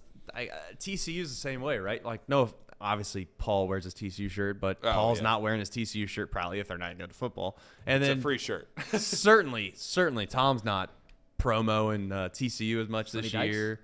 Sonny Dykes, leader of men. Yeah, I actually was expecting that to get queued up immediately as soon Leader as of that's men. said. There it is. That's it. Let me do some digging here really quickly. If you guys want to make some money today, let's do that really fast. I'm gonna find some.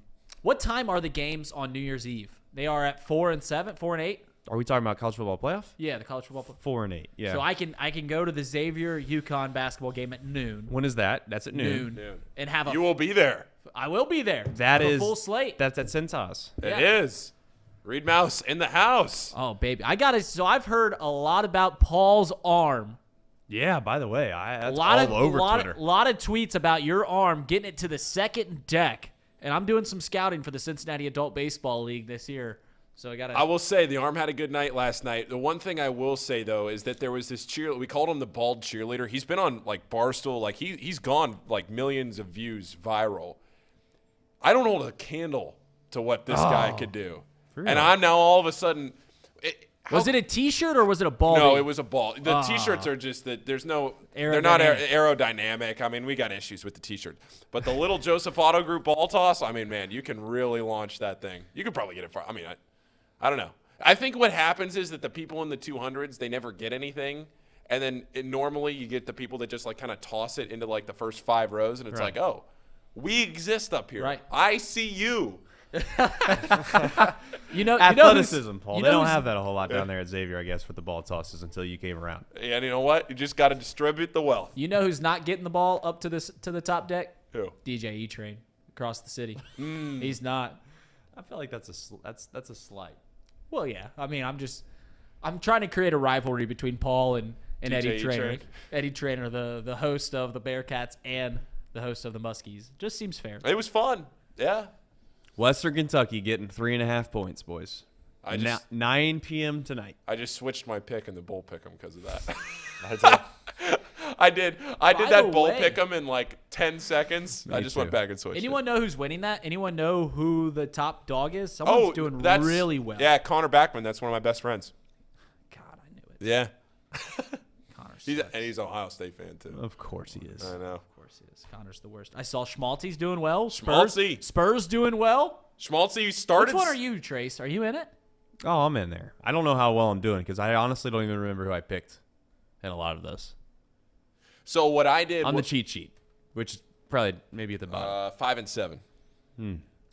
Ideal. I went down and picked everything. I picked all 43 in like 5 minutes just in case I forgot. Correct. And then was like, I'll go back later. Good and idea. Actually, figure it out, and then just haven't gone back and figured it out.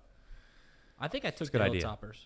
Man, if you slammed the under half a caller, I mean, you are looking great right now. Yeah, 100%. 100%. As far as scores and odds goes, okay. That's actually a great tool for any gambler. For gamblers, especially with all these books coming out, not only because you get to see the bets, but because you genuinely get to see all the different books lines. Yes. So scoresandodds.com will have all the lines across the books, so you can, if you know you're going to bet one side, you can at least get, instead of getting 7.5 on the Bengals this week, I'm getting 6.5. Yep, and I actually went in and I paid the man for Action Sports Network. I don't know. I know Paul probably definitely knows about it, but I went and paid the Pied Piper, if you will, for that, just to double check the scores and odds from time to time, make sure that we're seeing the same things on both sides, and sure enough, Western Kentucky is a play there. Got to play. So I got a free subscription to the Action Network last year, maybe. Yeah, did you like it? I Give like a review. I'd say 3.5 stars out of 5. What was the most useful tool? I really liked the analysis. I didn't always follow their picks, but if there was a game that I was like, let's bet on this, to going against what Casey says, where you don't have to bet on everything. Yeah. If there was a game where I was like, I'm kind of thinking about it, let's maybe make it a little more interesting. And maybe you follow what they say, maybe you don't, but they write great breakdowns of the games. They also have a pretty good bet tracking tool, but it doesn't link. It's not linked with all the books. Pickit, Pikkit, free ad there.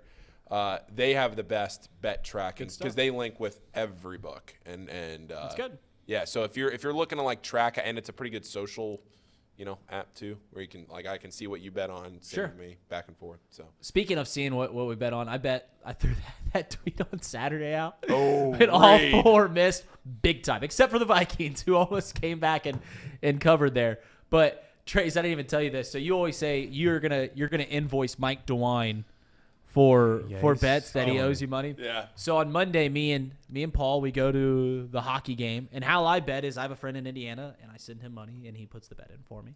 Just being fully transparent. And we're driving up there, and I'm like, hey, if we're gonna be here, I'll put some bets in. So I sent him money. I put 4 bets together. A first goal scored just because, low money on that, and then I did like the Stars puck line, the Stars to win the first period, and the over. So let me get this clear. You clearly were rooting for the Stars the whole time you were there. Absolutely. Is that frowned upon, Paul? I really wasn't like into it. Yeah, like we were just hanging out, talking and watching the action. But I think if you'd have been obnoxious about it, then that'd have been one thing. But there were some Stars fans around us, so it wouldn't have been like that out of line. How about the guy that was yelling during the national anthem? Every time that they said "Stars" in the lyrics of the national anthem, he would just yell "Stars" as the only guy in the entire arena yelling. But all 4 of those bets didn't get placed. All 4 of them lost. So thank you to my buddy from Indiana for not looking at his phone when I try to put those bets in. Wow. The under hit. They actually had the puck line was -1.5. And the Stars get an open net goal to make it 2-0 with 45 seconds to go, and then give up a goal in the final 10 seconds, which would have been a dagger. If you had -1.5, oof. That's how you know you have a good friend. Did he tell you that before the game started or during the game? He just wasn't looking at his phone, and just like 10 minutes after the game started, like, I didn't get those bets in. 10 minutes after the game. I was saying I thought he told you that after the games were over. No, which would have been great if he just sent me my Venmo back and was like, hey, I didn't put these in for you. Sorry. Right. Which would have been an all-time move as a friend, because theoretically he could have just been like, oh, yeah. That's my money. They lost. That's my money. Yeah. I actually wonder that because we have a friend who's just really bad at betting and always just bets like 12-leg parlays. Does he keep a fee? We pay a quarter, 1 quarter per bet. That's literally it. Man, I'd be betting. $1 a parlay. $1 for a parlay. Like $1. I feel like it'd be $1 a bet for me. Because he doesn't care. Like if you're betting like the Thursday night football game, he doesn't care because it's easy to find. It's when, you get in the weeds of the sports book and you can bet like the over on tackles for Logan Wilson. What's his bet sheet or bet slip look like on his app, you think? Yeah, how many people are doing this? Because he's got to be going like. Yeah, there's 8 of us. So you got. I'd love to see his picket. Think of the fact that this guy, like, if you're just a sports book, like, just watching this guy's account, he bets $50 on Team A on Monday Night Football, bets $50 on Team B, bets $20 on Team A, bets $30 on Team B. Like, this guy's an idiot. That's true. I didn't even think about that. Picking both sides. It's funny because we told him after Paul enlightened us that DraftKings, which is where he does it, DraftKings and FanDuel don't do rewards. So, like, no matter how much money you're spending, you really don't get any money back or anything like that, like casinos often do. But MGM does. Caesars, too. Caesars does. And I told him, I was like, hey, man, you might just want to switch over to MGM. You might be losing out on some free money here. Like, if we're going to be betting through you, might as well get some rewards from it. And he's like, hey, I already got a couple grand in the DraftKings sportsbook. I'll just keep it all in there. There you go. Yeah. Fair enough. Tough. All right, what's for lunch What's today? for lunch? I get any calls. Calls. Tough. The under hit. Under did hit. What do we got here? All 8 up. Oh, I see. All 8 up. My girlfriend's gonna come to lunch today. I think. There we go. I think she. Oh, she's off school. She's off school, so she said she wanted to see The Office. Oh, I'm busy. So. All right. So what are our choices now? All 8 up. Let's send her to Taco Bell. Let's send her. Let's go to all 8 up and point out the lights right away. No, I'm being serious here. Yeah. She's going to lunch, right?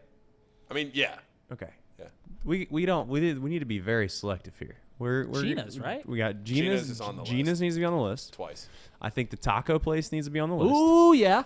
John. Yeah. Oh, the Taquero Guanajuato. Okay. It's gonna be hard to put that on there. You I like how we just put taco place. You kill that Just put taco pronunciation. place I on can't do that. What, Taquero Guanajuato? Taquero. I'm not even gonna try to Just spell nailed it. it. By the way, La Montequita de Cacahuerta, que pasado, que targa tres la escuela la biblioteca. nice. Puedo ir al baño is the only Spanish I know. Don't know if you know what that means. something at the toilet. Yeah, it's may I go to the restroom. The only reason I know that is Since because you took the Spanish. only way that you were allowed to go to the restroom in high school, which is basically the figuratively way of getting out of the class and being able to walk around and not really be in the class for 5 minutes of freedom, is that you had to ask the question in Spanish. So the one thing I took away from Spanish was puedo ir al baño, which was the way that you had to get out of class. Okay. So, fun fact of the day. There you go. Taco place. What about that spot on the corner that we went to back at the beginning of college basketball season? Before I went to Portland. It was Billy Yanks?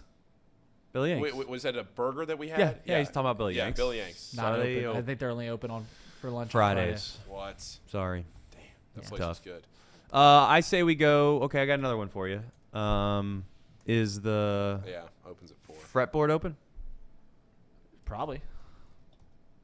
Fretboard, is it I think it's gonna be called a brewery, maybe, brewing? but I don't know. Fretboard Brewing? Yeah, it's open. There we go. Throw it on there.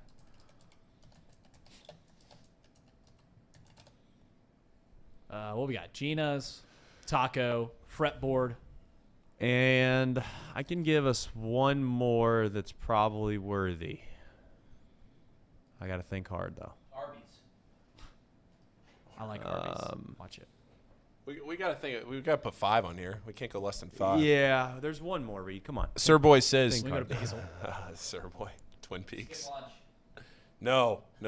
Bologna sandwiches at the office. I do like bologna. Is Basil open? Basil? Paul literally might not be able to eat it. Yeah, that's the problem. we could. I don't like Basil. There's always just. Richards. What about Richards? Richards. Oh, Richards. Richards. Yeah, throw Old Richards. Dickies. How'd we? All right. Are we doing another one, or are we just doing? Throw the four? Gina's up there again. Yeah, throw it. 2 Ginas. But don't put them back to back. See if you can switch them. Because then it's just half the board. Well, that's literally what it is, anyways. Paul. Yeah. I don't know if Doesn't you've matter. ever went to but- math class, but At least it makes it look better. All right. so We it's ready? a perception thing. It's exactly right. All right. You should get into politics. Oh, That's Taco tough. place. man. I was, All right. actually, I have a feeling we're going I'm to Richards. yeah. If we had to pick one to go to that I really want to go to, it's going to be either fretboard or Man. Gina's. But I do like fretboard. and there. Oh, so we got There a. goes. Oh, we got a good We got a chance. good. Let's go. Let's go. We That's haven't how you had do one a of these. Wednesday. Let's go. Clap it up. That is good. Let's go. Let's go. Yeah, this is See you, sir boy. fantastic. Sir Boy's calling in Friday. He's going to drop some Ohio State truth on me like I don't know what he's talking about. Uh-oh. No, 50-50. Here we go. Ohio State's good. I don't know if I don't know if they'll win. Obviously, I think they're going to cover, but Going to Gina's. Sit, Gina. Going Let's to Gina's. go. Love it. Let's go. Good decision. Good I can't wait to meet Lizzie. She'll be here in 10 minutes. 10 minutes. All right, guys. We have some scheduling things we'll figure out for the Friday show. Yes. We'll talk about that next week. And otherwise, I think that if you want to try to make a little bit of money tonight, we're not telling you to bet irresponsibly. I don't know how much I really love this game anyways. I haven't done a whole lot of research, but the thing that usually tells me what wins and loses a lot is telling me to bet Western Kentucky. So take that with you. Enjoy your rest of your, what would this be, a Wednesday evening at this point? Afternoon. Afternoon? By the way, Just your day. really quickly, last your question of the day and we're leaving. I like bacon. No Collins. No, I like bacon. We went under bacon. What's your When does evening, when you say good evening, good afternoon, where's the line in the sand? 4? 4 or 5? 4? I would not open a broadcast with good evening until 5 o'clock. Yeah, 5. 5 o'clock would be my cutoff. McAllister hasn't said a damn word this show. What'd you talk? You talked too much in the show before? No, Did the buzzer beat you down? What happened? I just. Oh no.